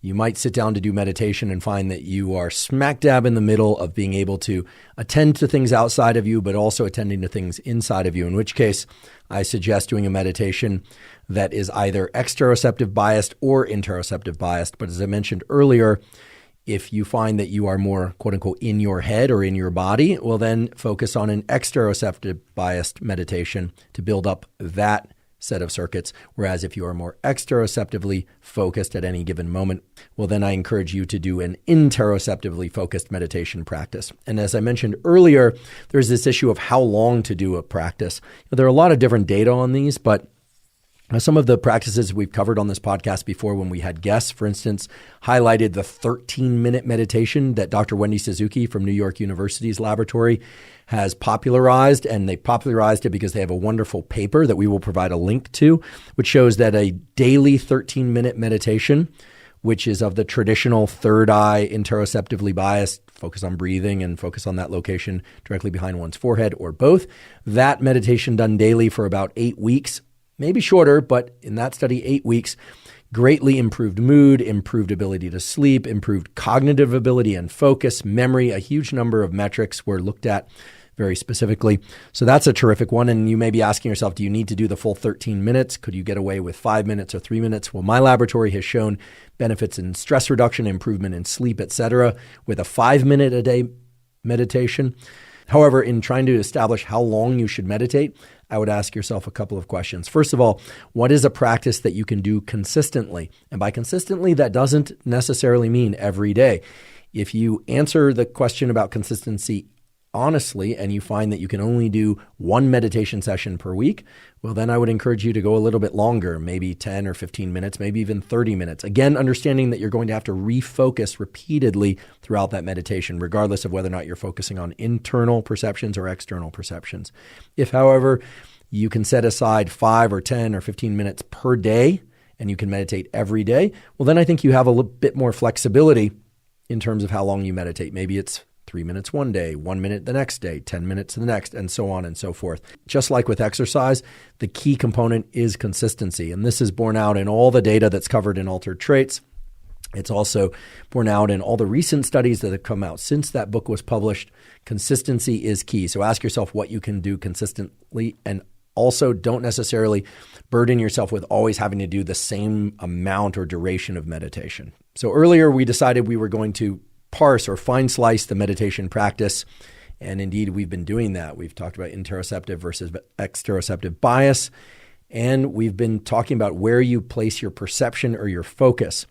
Another key component of meditation is the pattern of breathing that you embrace. In fact, the pattern of breathing that you embrace during your meditation practice can itself be its own form of meditation. What do I mean by that? Well, these days we hear a lot about breath work. Breath work has really grown in popularity in the last 5-10 years, and there are a number of reasons for that. First of all, I think we need to credit Wim Hof, or can we call him, I think appropriately, the great Wim Hof. Certainly there were people before Wim who were doing deliberate breath work and talking about deliberate breath work, but it was really about 2015 or so that Wim Hof started to grow in recognition and popularity for a particular style of breathing, which in the laboratory we call cyclic hyperventilation. I know there are other names for it that come from ancient traditions. He named it, or people named it after him, Wim Hof. Wim Hof, for those of you that don't know, is a Dutchman who is known to hold many world records for deliberate cold exposure, including swimming under icebergs, longest period of time buried in ice up to his neck, etc., but who's also expert in the use of breathing in particular ways in order to manage and maneuver through those challenges. And he started speaking about different patterns of breath work, in particular, the use of cyclic hyperventilation, deep, deliberate breathing. So big inhales, exhales, big inhales, exhales. In the laboratory, again, we call that cyclic hyperventilation. It's very clear from studies both done on Wim specifically, but on the general population as well by my lab and other labs, that pattern of cyclic hyperventilation, of deliberately breathing deeply and repetitively, typically in through the nose, out through the mouth, generates a lot of adrenaline, or causes adrenaline release from the brain and body. It, quote unquote, heats up the body. Indeed, it raises body temperature, but the liberation of adrenaline does a number of things to shift the state of the brain and body. That more or less is what Wim Hof breathing is, although Wim Hof breathing, or some people will call it tumo breathing or cyclic hyperventilation, is not a pattern of breathing typical of most meditations that have been discussed, at least not in the research literature. Now, that's not to say that cyclic hyperventilation can't be incorporated into a meditation practice, but Wim Hof breathing, aka cyclic hyperventilation tumo, is typically considered its own practice. Okay, its own breathwork practice, divorced from meditation. It might have a meditative component, but it's not often discussed as meditation or as part of meditation. More typically, a meditation practice involves slowing one's breathing, and this could be in the form of cyclic breathing of inhale, exhale, which is cyclic, or in some cases doubling up on inhales and then exhaling. So inhale, exhale, exhale, or controlling the duration of inhale, breath hold, exhale, breath hold, repeat, so-called box breathing, where the inhale, the hold, the exhale, and the hold are of equivalent durations. Any number of different breathing patterns, slow cyclic breathing, box breathing, a cadence of 3 to 6 seconds in, holding for 2 seconds, and 7 seconds out. Regardless of what cadence of breathing one uses, there is a tendency during most meditative practices to slow one's breathing and or control one's breathing in deliberate fashion. This is essential because when we default our breathing, that is, when we don't pay attention to how long we are inhaling relative to our exhales, when we don't deliberately exhale, that is, normally we just passively exhale, but we actively inhale. I repeat that. Normally, when we're not thinking about breathing, we deliberately inhale. There's a motor command that's sent to inflate the lungs, and then we passively exhale. But in many breathwork practices or meditation practices, we actually actively exhale as well. Well, when we do that, a number of things happen. First of all, it forces us into interoception. Why? Because the diaphragm, the muscle that helps move the lungs essentially and create a specific cadence of breathing or depth of breathing, as one would with box breathing or deliberately slow breathing. Well, that muscle resides inside of us. And so when we focus on our breathing, more often than not, we aren't focused on the actual air leaving our nasal passages or mouth, maybe a little bit, but more typically we are forced to focus, or we just default to focusing on the movement of our diaphragm or of our belly or the rising and falling of our chest. All of that is to say that by deliberately focusing on our breathing, we shift to interoception. So breathing and specific patterns of breathing are sort of along for the ride in meditation, but the reverse can also be said. That when we focus on our breathing, we shift to interoception and away from external events. Doesn't mean we can't still pay attention to external events. We can still exterocept, but at least some portion of our perception, of our attention, shifts to interoception. So we, of course, need to breathe to stay alive. We have to breathe at least every so often in order to stay alive. So, of course, breathing is part of any meditative practice, just like it's part of any living activity, even sleep.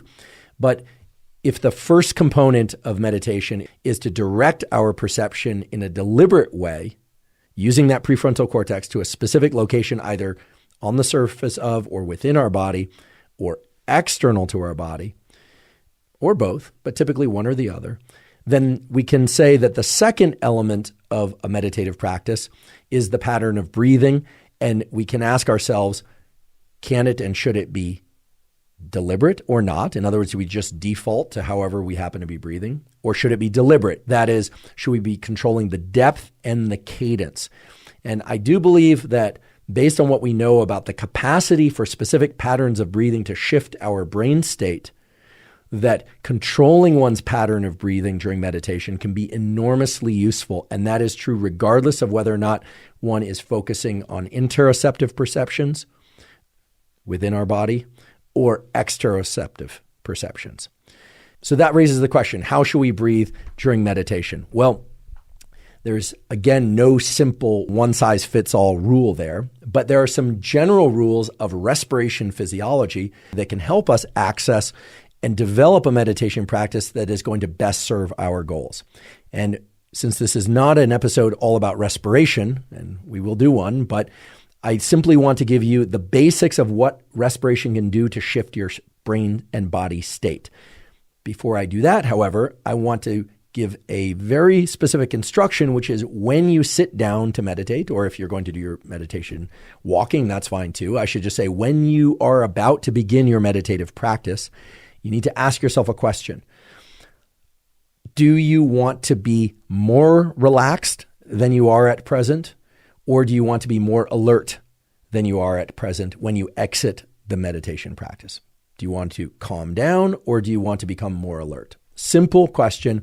You can decide from session to session. You could even switch within a session. But just as you need to assess whether or not you are leaning more interoceptively or exteroceptively, you also need to ask yourself, do you need to calm down or want to calm down, or do you want to be more alert at the end of your meditation session? Or maybe you want to go into a state of deep relaxation and then exit with more alertness. The way to do that is very simple, using breath work and specific patterns of breathing. And here is the general rule that is supported by all the respiration physiology that I'm aware of. I'm oversimplifying here, but I'm oversimplifying intentionally so you can simply apply the tool. And then, as I mentioned before, we will do an episode all about respiration physiology in the future.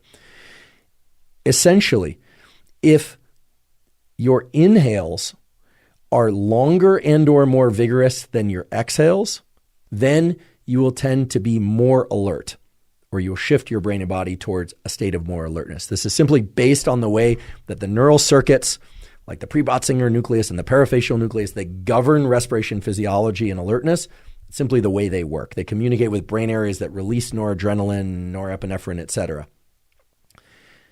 In contrast, if you emphasize longer duration and or more vigorous exhales relative to your inhales, you will tend to relax more. You will tend to calm your nervous system. Now, you might be saying, okay, I understand what it is to make an inhale longer than my exhale, but how do I make it more vigorous? Well, it simply means drawing more air into your lungs more quickly than you allow yourself to exhale that air. So an example of inhale-biased breath work would be, so there's an active emphasis on the inhale, and it's a little bit longer than the exhale, which is passive. Conversely, if you want to relax, then you want to extend your exhales relative to your inhales, and you can even make them active exhales. So it can be inhale, exhale. That's going to shift your nervous system in a direction of more calm. And of course, if you would like to stay at the level of alertness, aka calmness, because those are two sides of the same seesaw or the same continuum. If you'd like to be right where you're at the end of your meditation as where you started, at least in terms of levels of alertness and calmness, well, then you would just keep your inhales and your exhales relatively balanced in terms of duration.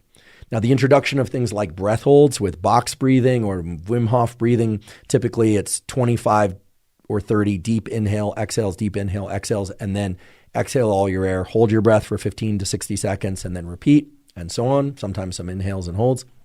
Well, that's a whole business into itself. But for sake of meditation, the key thing to understand is that if you are going to do a complicated breathing practice, it will, by design, by necessity, shift much of your attention to the breathing practice, especially if it's not cyclic, if it's not inhales follow exhales. Cyclic breathing is where inhales always follow inhales, follow exhales. It actually relies on a specific brain center called the pre-Botzinger complex, discovered by Jack Feldman at UCLA. He was a guest on this podcast previously. However, if you are doubling up on your inhales, so 2 inhales and then an exhale, a pattern of breathing my laboratory has studied extensively, well, then that relies on a different brain center, the parafacial nucleus. The point is that if you are engaging in non-cyclic breathing, or you are deliberately emphasizing inhales or exhales, or the vigor of inhales and exhales, etc., well, then some portion of your attention will be devoted to making sure that you follow that breathing practice. We are very good at going into cyclic breathing practices by default, and our attention can drift to other things, interoceptive or exteroceptive. Doesn't matter. We can just drift into, how our body feels or something we see or hear in the room, etc. When we are focused on our breathing and the breathing pattern is non-cyclic or complex in some way, in that it involves deliberate voluntary commands, again, from those so-called top-down mechanisms of the prefrontal cortex, well, that by design requires some portion, often a significant portion of our attention, to be devoted to the breathing practice itself. So what does this mean? This means that breath work itself can be a form of meditation, and meditation can involve breath work, but one should know that the more deliberate and unnatural that pattern of breathing is, the less you will be able to focus on other things. Now, this isn't necessarily a bad thing. You can actually leverage this. So for instance, if you're somebody who's very much caught in your own head, right? We talked about this earlier. You happen to be, or you're in a moment where you're really stuck in your head and you want to get out of your head. Well, then that meditation practice that you do really should be focused on exteroceptive bias. You should really focus on something external to you. And I would encourage you to use a natural cyclic pattern of breathing, where inhales follow exhales, follow inhales, follow exhales. If, however, you are finding that you're sort of caught in the landscape of things happening around you, and you want to ground yourself, as it's sometimes called. That's a loose language, not a scientific language. I know there's this practice of grounding, and that's a whole thing. People always writing to me, is grounding a real thing? Walking barefoot on the earth and magnetic fields and gravitational fields. Well, gravity is real, but grounding, there isn't a lot of science for it, to be frank. Does feel nice to walk on the ground, however. But if you are somebody who's kind of feeling pulled out of yourself a lot or in a moment, and you want to bring your awareness into your body and sort of calm down, well, then I would encourage you to, yes, use a deliberate, somewhat unnatural or non-default pattern of breathing, which by definition will force you to attend to what's going on interoceptively. Again, I'm not aware of any place that this has been discussed in detail such as this before. If there is a research literature on this, please let me know. My laboratory has been working on this extensively. I'm always looking for new colleagues and collaborators. We meaning Dr. David Spiegel, who's an expert in hypnosis, again, who's been a guest on the Huberman Lab podcast, and my colleague at Stanford Psychiatry. In fact, he's our associate chair of psychiatry, world expert in hypnosis. He's been on this podcast before. We have an active research program focused on these issues.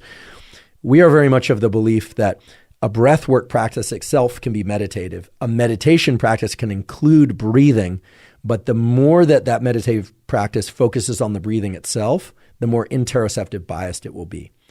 Now, it's very important to understand that an interoceptive biased breathwork practice will have a specific effect, which is to make you more interoceptively aware.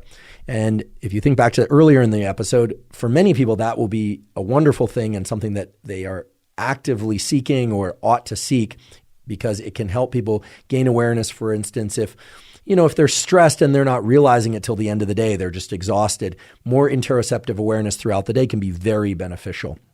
If, however, you are somebody who is overly focused on your bodily sensations, well, then more exteroceptive awareness is important. And this brings us to a yet larger theme, but a theme that I think really emphasizes what particular types of meditative practices are going to be best for certain people, especially people who are using meditation to combat certain challenges, in particular mood-based challenges or sleep-based challenges or focus-based challenges.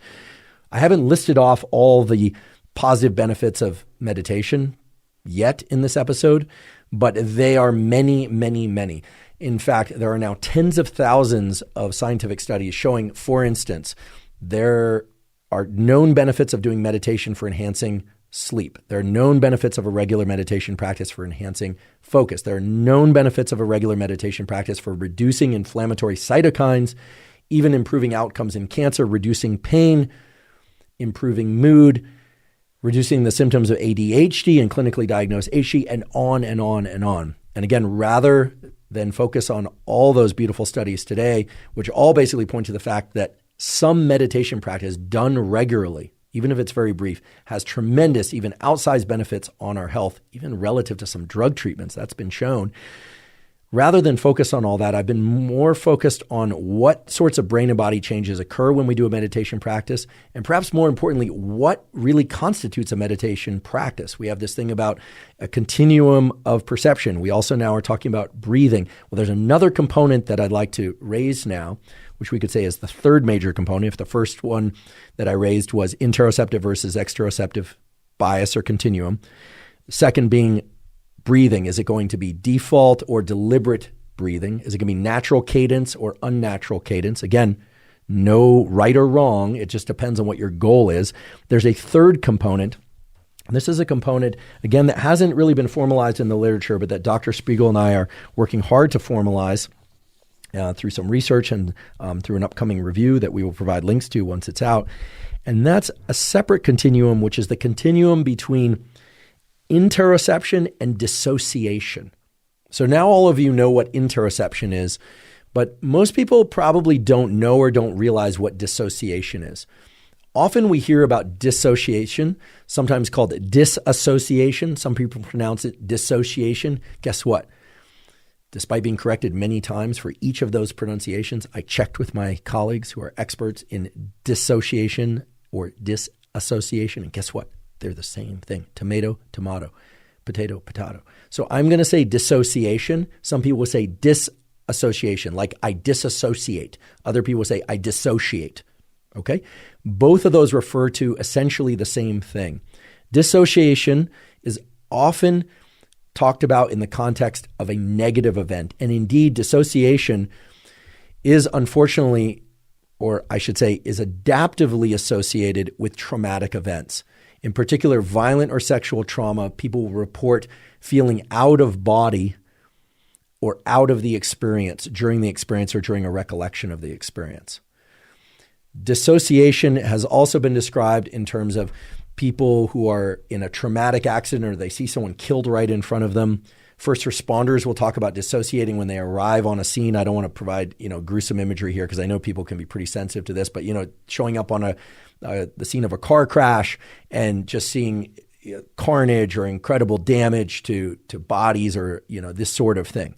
Dissociation lies at the opposite end of a continuum with interoception. Now, earlier I said that interoception is on the opposite end of a continuum with exteroception, but it also is on the opposite end of a continuum with dissociation. We can provide some better definitions, perhaps, to make this crystal clear. And here I'm actually reading from an upcoming review. I feel comfortable reading from it because I'm an author on the review.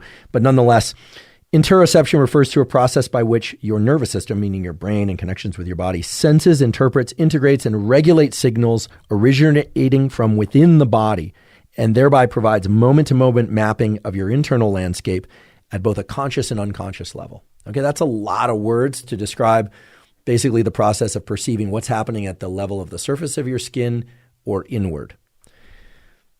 Dissociation can be thought of as the opposite of interoception. It's a lack of bodily awareness or a removal of one's conscious experience from one's bodily experience and awareness.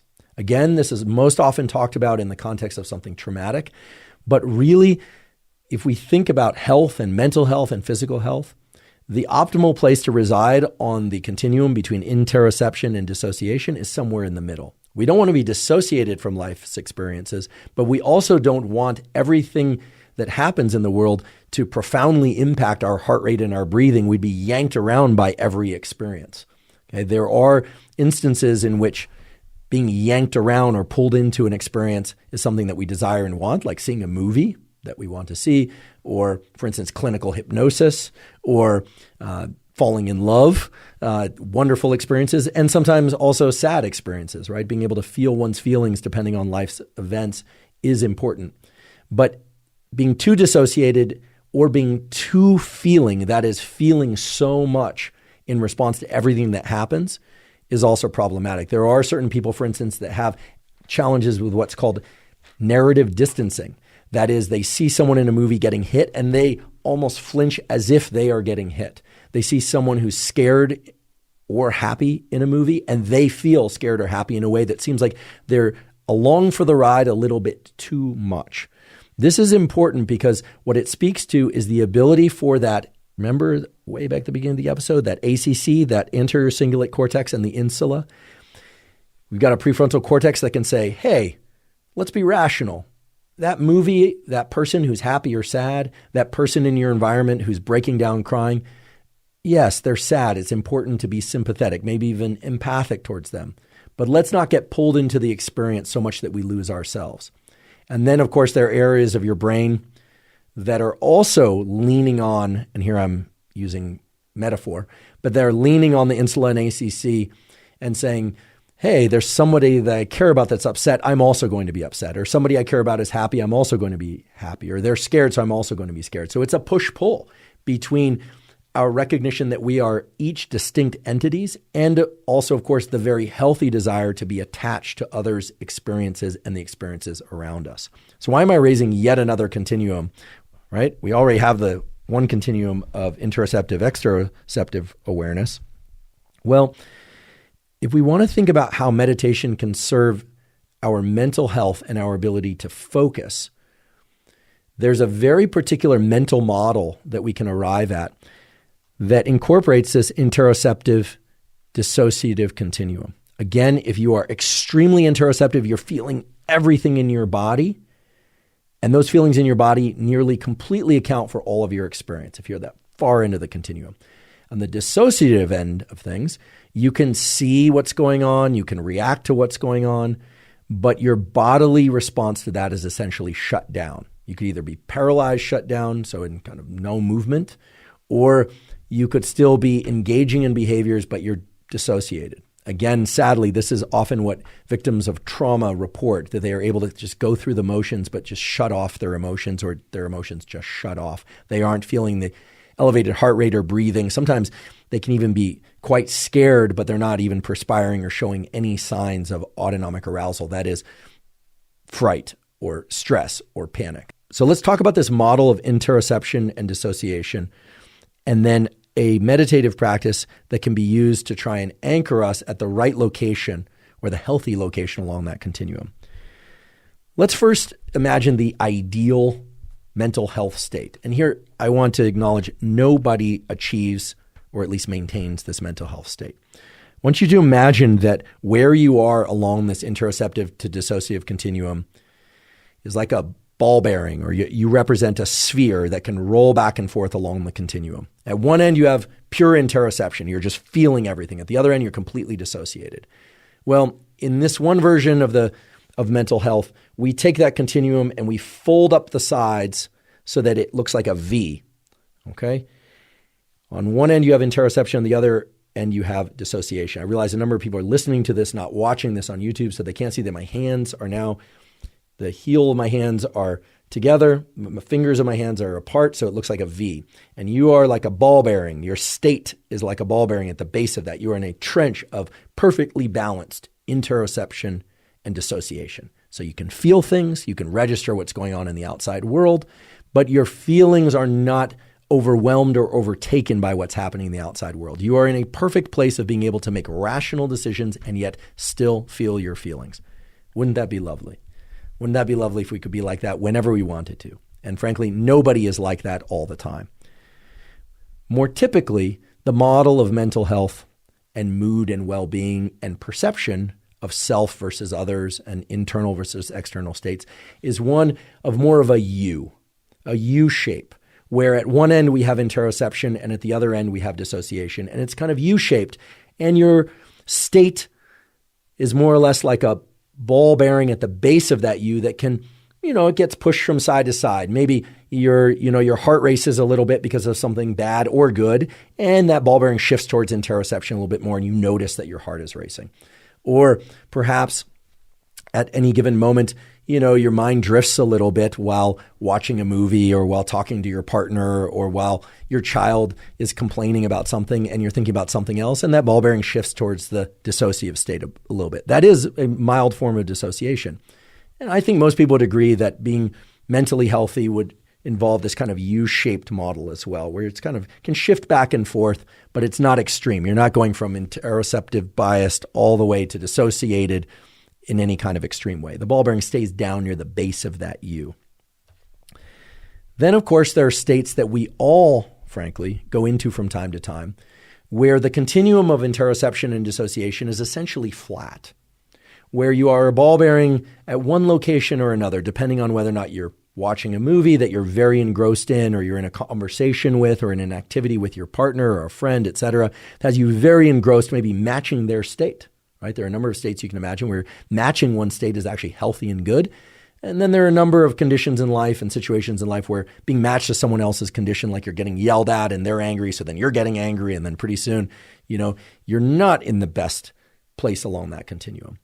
And I think that for many people, they find themselves somewhere along that continuum, and a number of practices, including meditation, including exercise, including getting a good night's sleep, including therapy, including journaling, including just doing activities like social engagement that you enjoy, are designed to sort of bring up the edges of that flat continuum into more of a U or concave shape, so that that ball bearing, meaning your state of awareness and your state of feeling your own feelings versus paying attention to what's going on around you, is somewhere, again, biased toward the middle. By curling up the edges of that continuum on either end, it biases that state toward the middle. And then, of course, there's the extreme that I think almost everybody would agree is more or less pathologic, which is one in which that continuum is no longer shaped like a deep trench like a V. It's not shaped like a U. It's not flat with the edges curled up a little bit or even flat. It's actually now convex. It looks like a mountain shape, a peak. And that little ball bearing at the top can either drop all the way to one side of pure interoception, just feeling beyond any ability to pay attention to anything else, just feeling one's feelings, being angry, being sad, or even happy, right? Being so extremely happy or manic that you can't pay attention to the fact that it's totally out of context, right? Inappropriate for what's going on around you, or dropping to the other side of the continuum where you're so dissociated that you're not engaged with what's going around you. You're truly, quote unquote, checked out. That shape is one that I think almost all clinicians, if not all clinicians, and most people would say is pathologic because you are either completely checked out or you are completely absorbed in what's going on within you or around you. That mental model that I just created is a simple mental model. It is by no means exhaustive, but it does incorporate a lot of what we think about when we think about mental health. And we talk about the ability to be mentally stable, to feel one's feelings, but to still be actively engaged in what's happening around us. And again, it's a continuum that spans from interoceptive awareness to dissociation, where the extremes are pathologic and somewhere in the middle is healthier. And then there are practices that bias us toward being in the middle by default. What are those practices? Well, we know for sure that being sleep deprived, for instance, tends to take us away from that trench shape or U-shape continuum or even flat continuum and starts to make that continuum more convex. It tends to make us either feel like we're completely checked out and exhausted or that we are completely labile. We are yanked around by whatever experience is happening. We're just not able to manage. So sleep is, as I always say, the fundamental or foundational layer of mental health, physical health, and performance because it tends to put us in a healthier place. That is, when we're getting enough quality sleep consistently, it tends to put us in the middle of that continuum.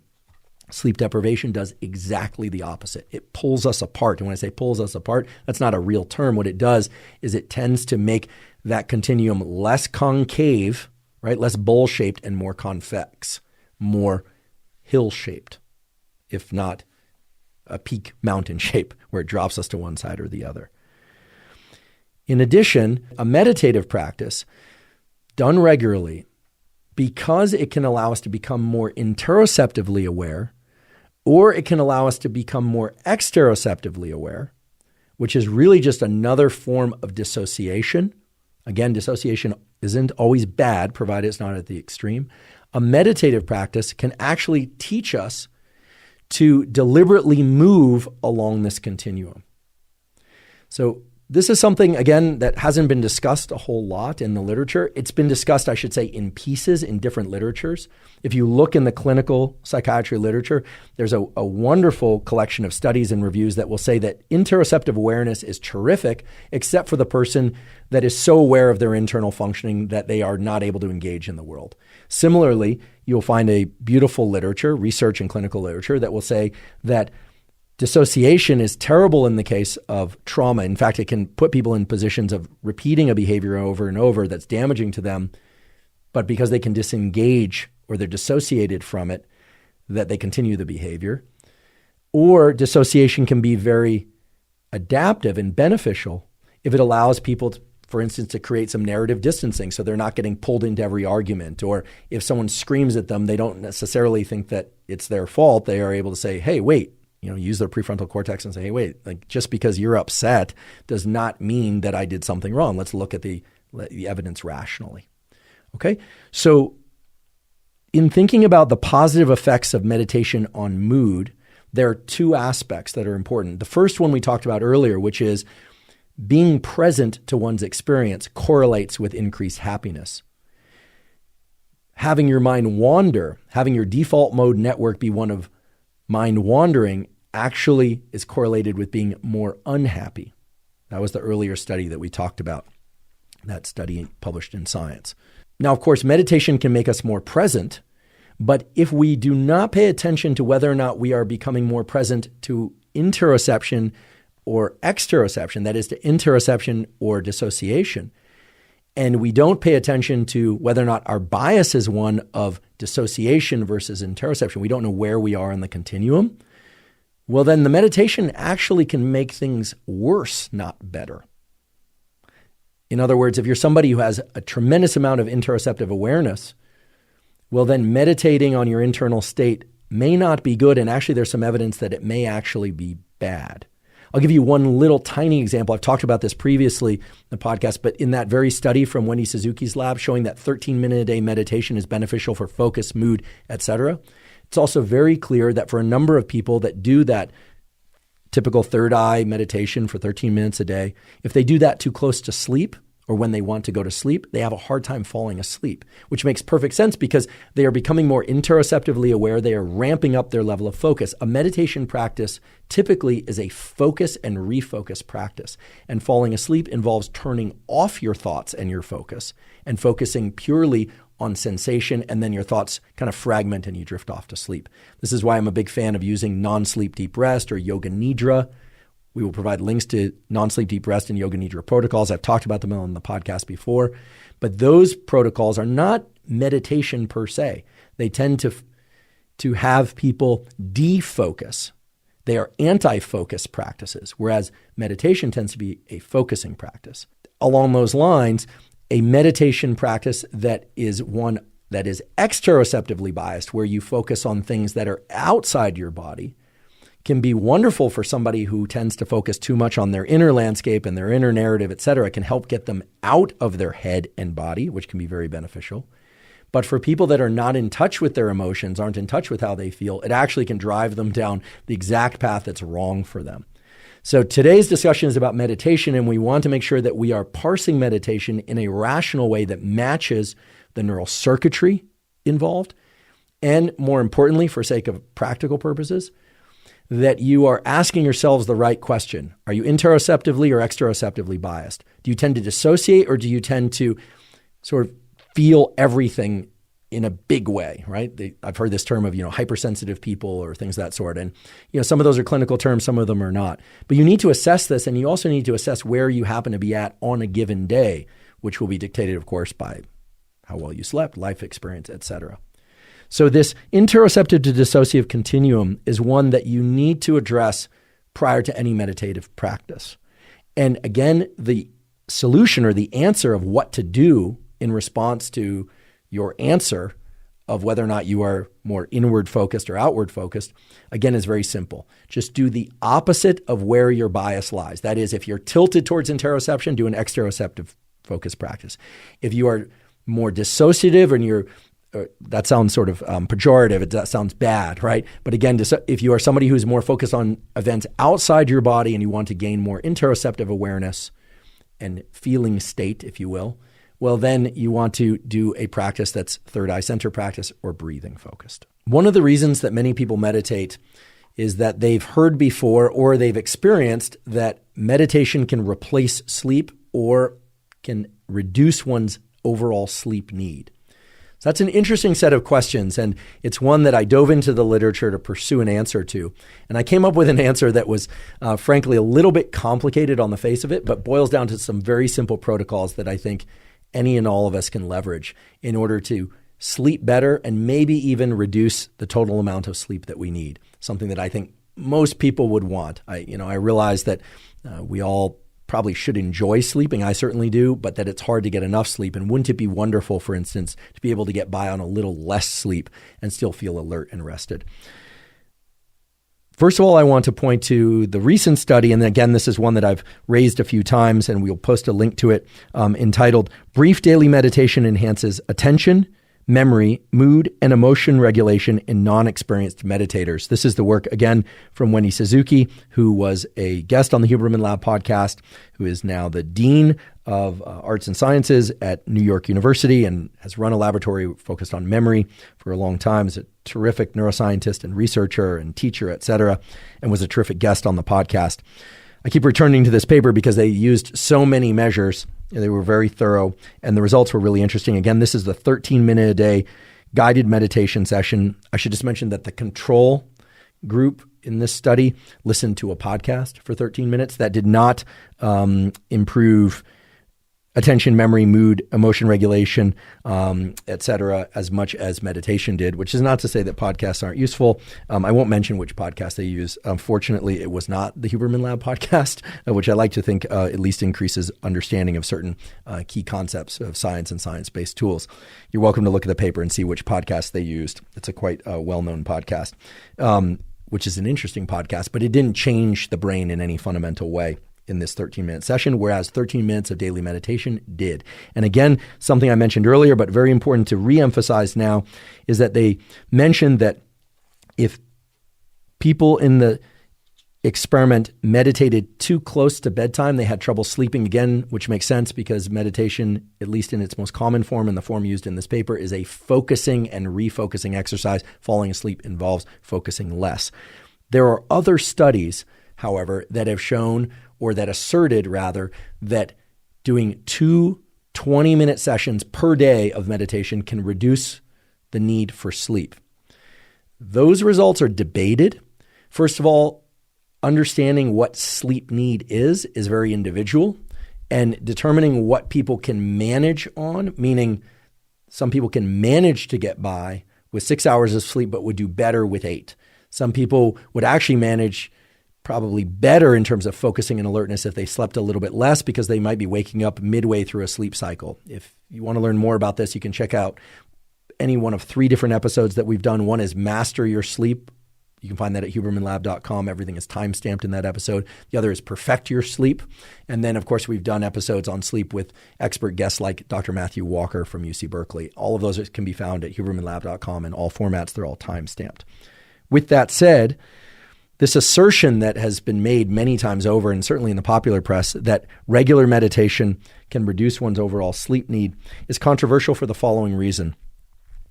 Some groups find that indeed that is the case, and the interpretation is that the stress reduction that's brought about by regular meditative practice, and in this case very regular, tends to be 1 or more typically 2 20-minute per day meditation sessions. That's quite a lot, I think, for most people. I mean, if you think about 40 minutes isn't that much time overall, but very few people will stick to that twice a day 20-minute meditation practice very consistently.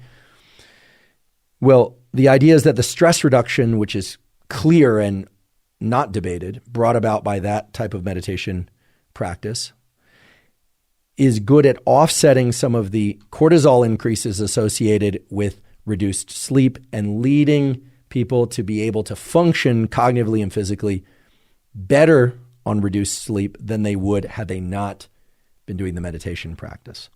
So the simple way of putting this is that if people meditate regularly, that's reducing stress. The reduction in stress is reducing cortisol. Again, cortisol is healthy, but it should be restricted to early part of the day. You don't want too many peaks in cortisol, especially not late in the day. By meditating, you get the healthy pattern of cortisol release. You sort of inoculate yourself somewhat against the unhealthy pattern of cortisol release. And as a consequence, either the sleep that people get is deeper and or the total amount of sleep that they need is reduced.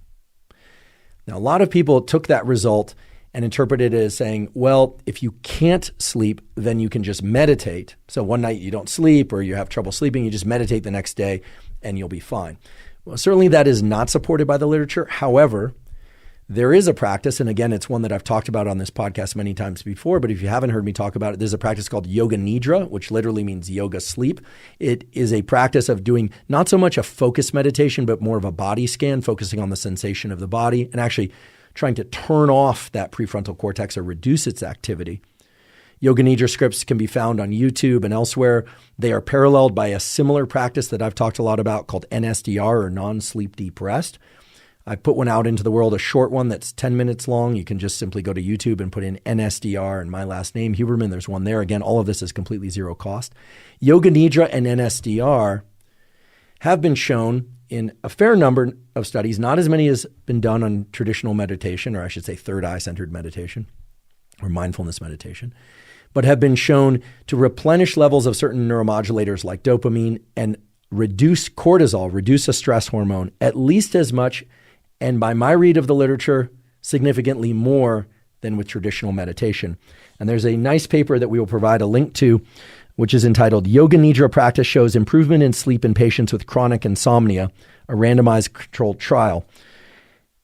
Basically, this study looks at, as the title suggests, people with chronic insomnia, although the results certainly carry over or would carry over for people who don't have insomnia. The key result, I believe, in this paper, although there are many, is that, quote, salivary cortisol reduced statistically significantly after Yoga Nidra. What do I mean by that? There was a statistically significant reduction in cortisol levels, the stress hormone, immediately after the Yoga Nidra practice that we believe would be paralleled by a very similar, if not equivalent, practice of NSDR. NSDR is a lot like Yoga Nidra, but removes a lot of the kind of, let's just call it the sort of mystical language and the intentions. It focuses more on the physiology and the body scans.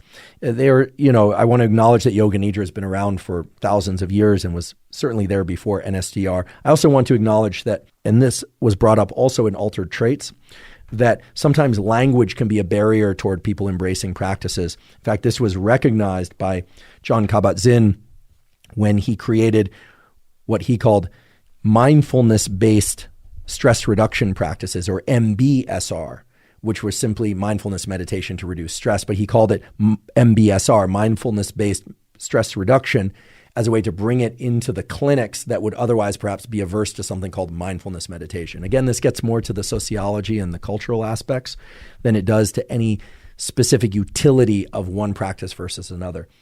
Here's the takeaway point. If you want to get better at falling and staying asleep, or falling back asleep if you wake up in the middle of the night, or if you are generally challenged with sleep issues, an excellent behavioral practice for which there are terrific data, meaning data that show that a stress hormone, cortisol, can be significantly reduced, as well as certain neurotransmitters can be replenished, as well as, and this is key and covered in this paper that I mentioned a few moments ago on Yoga Nidra, that the total amount of sleep that you need can be reduced, at least somewhat.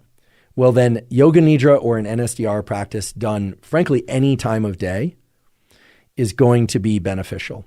Whereas if your goal, I believe, is to increase your ability to focus, to improve your mood, and perhaps most importantly, to be able to maneuver yourself in a deliberate way along that interoceptive, exteroceptive, or interoceptive dissociative continuum that we've talked about so much, and to really shift your default mode network from one of being a mind wanderer to somebody who can focus and who, frankly, is happier, well, then a more traditional third eye center type meditation or a more traditional exteroceptive focused meditation would be beneficial. Again, which one of those you choose, either focusing inward or focusing on a point outside of you, again, should be dictated by whether or not you tend to be interoceptively biased or exteroceptively biased. But if you want to get better at sleeping, you want to get better at falling asleep, and you want to replace sleep that you've lost, I put that in quotes so that my colleagues like Matthew Walker don't come after me with, what would you come after me with, Matt? Probably with an alarm clock and, blankets and a pillow or something of that sort. In all seriousness, it's very clear that replacing sleep that we've lost is an area of research that's still active and ongoing, but NSDR and Yoga Nidra are very promising, if not downright useful, for replacing sleep that you've lost. Certainly, the small amount of data that exists now point to the fact that they are, not the least of which is a beautiful study published out of Scandinavia showing that a 30-minute Yoga Nidra, aka NSDR practice, can replenish levels of dopamine, which puts people in a position to be more action-oriented and focused, et cetera, when they come out of the Yoga Nidra. So certainly very useful practice. It's a form of meditation. We could call it meditation-ish, but Yoga Nidra and NSDR are not typically what people think about when we talk about meditation. Of course, this is an episode about meditation. The reason I bring up Yoga Nidra and NSDR is that many people meditate to enhance their sleep ability, to reduce their total amount of sleep need. It appears that meditation is probably not ideal for that in comparison to Yoga Nidra and NSDR, but meditation is excellent, if not superb, for adjusting the default mode network toward more happiness by being more mindful and present, and for placing oneself in that healthy model of interoceptive dissociative continuum. So we've covered a lot of information, and I like to think that I've given you some key decisions to make in developing a meditative practice. The most important one, of course, being what will you do regularly? And maybe you're somebody who just answers that question by saying, look, I'm not going to meditate regularly. I just want to do the thing that's going to allow me to feel rested when I'm tired and is going to allow me to adjust my state of mind when I'm not where I want to be for whatever reason, too anxious or too exhausted, etc. And for those people, I would say a practice like NSDR or Yoga Nidra will be immensely beneficial, as will a more traditional form of meditation. I also want to just remind everybody that an app that guides meditation, also with some information and some intention setting, such as the Waking Up app from Sam Harris, can be immensely beneficial. I've certainly found it to be beneficial. I know millions of other people have as well, so I encourage you to check that out. We've talked about determining where you are on these continuums of interoception and exteroception in order to dictate what particular type of meditation practice you should do in a given moment. Whether or not you should focus your vision inward with eyes closed or focus your vision and your attention outward being a key component. Whether or not you should do cyclic breathing, which will allow your focus to be off your breathing somewhat easier than if you do non-cyclic breathing, if you're doubling up on inhales or exhales, whether or not your breathing is going to be natural or not. And of course, you need to determine whether or not your meditation practice is designed to enhance your level of focus or to relax you. I would say that if it's designed to enhance your level of focus, that doesn't necessarily mean that it won't be relaxing. You could do slow cadence breathing, third eye meditation can be very relaxing, and yet it's a focus and refocus practice. Whereas something like Yoga Nidra and NSDR is going to be more along the lines of replenishing yourself, replacing sleep that you've lost, or maybe even reducing your sleep need. On previous podcasts, I've talked about hypnosis, and in particular the episode with Dr. David Spiegel, our Associate Chair of Psychiatry. I don't want to get into hypnosis now, but just understand that hypnosis is distinct from breath work, from Yoga Nidra, from NSDR, and from meditation, even though it includes some of those components, like focusing your attention. It involves actually directing your visual attention outward than inward to go into the hypnosis. It involves some breathing of a particular kind. It involves a specific imagery, etc. But hypnosis is distinct because hypnosis is really designed to fix or address a specific problem, whereas meditation, NSDR, Yoga Nidra, etc., typically are not. They can help fix problems such as anxiety, sleep issues, etc., but they generally are not directed toward a particular line of thinking. They can be, but typically they are not. Whereas hypnosis, almost always, especially in the clinical context, not stage hypnosis, but the clinical context for which there's a lot of research to show it can, for instance, help with quitting smoking, literally a quadrupling of the effectiveness for smoking cessation with something like the Reverie app than if people just try and go cold turkey, or for reducing insomnia, or for reducing pain, or for any number of things, including trauma, etc. Hypnosis is really great at dealing with specific issues and problems and tackling those. Meditation tends to be focused on other things, no pun intended. I'm guessing some of you are probably wondering where to start, or if you're already an avid meditator, where to go with all this information. For that reason, I just wanted to offer you a particular form of meditation that incorporates all of the features that I've talked about up until now in a single meditation practice. And it's a meditation practice that, for lack of a better name, I called STB, or space-time bridging. And the time component has to do with a very simple fact, which is when we focus our attention, visual attention or otherwise, on things close to or within our body, we tend to be fine slicing time. You could sort of think of your breath as more or less the second hands on your clock of existence. Whereas when we tend to focus on things far away from us, we tend to parse or carve up time in bigger bins. If you've ever seen an airplane flying at a distance, it looks like it's moving very, very slowly. If you were right up next to that airplane, it's probably going 500 or 600 miles an hour. It would go by very quickly. This is not a coincidence. Believe it or not, how you slice the time domain of your life and your experience has everything to do with your vision. And the closer things are, the more finely you slice up time. The more closely your attention is placed on yourself, the more closely you slice up time. If you focus your visual attention very far, or you think about the other side of the world, for instance, and you envision that, well, then you're actually slicing time more broadly. Hopefully that makes sense. Fine slicing would be like slow motion, higher frame rate.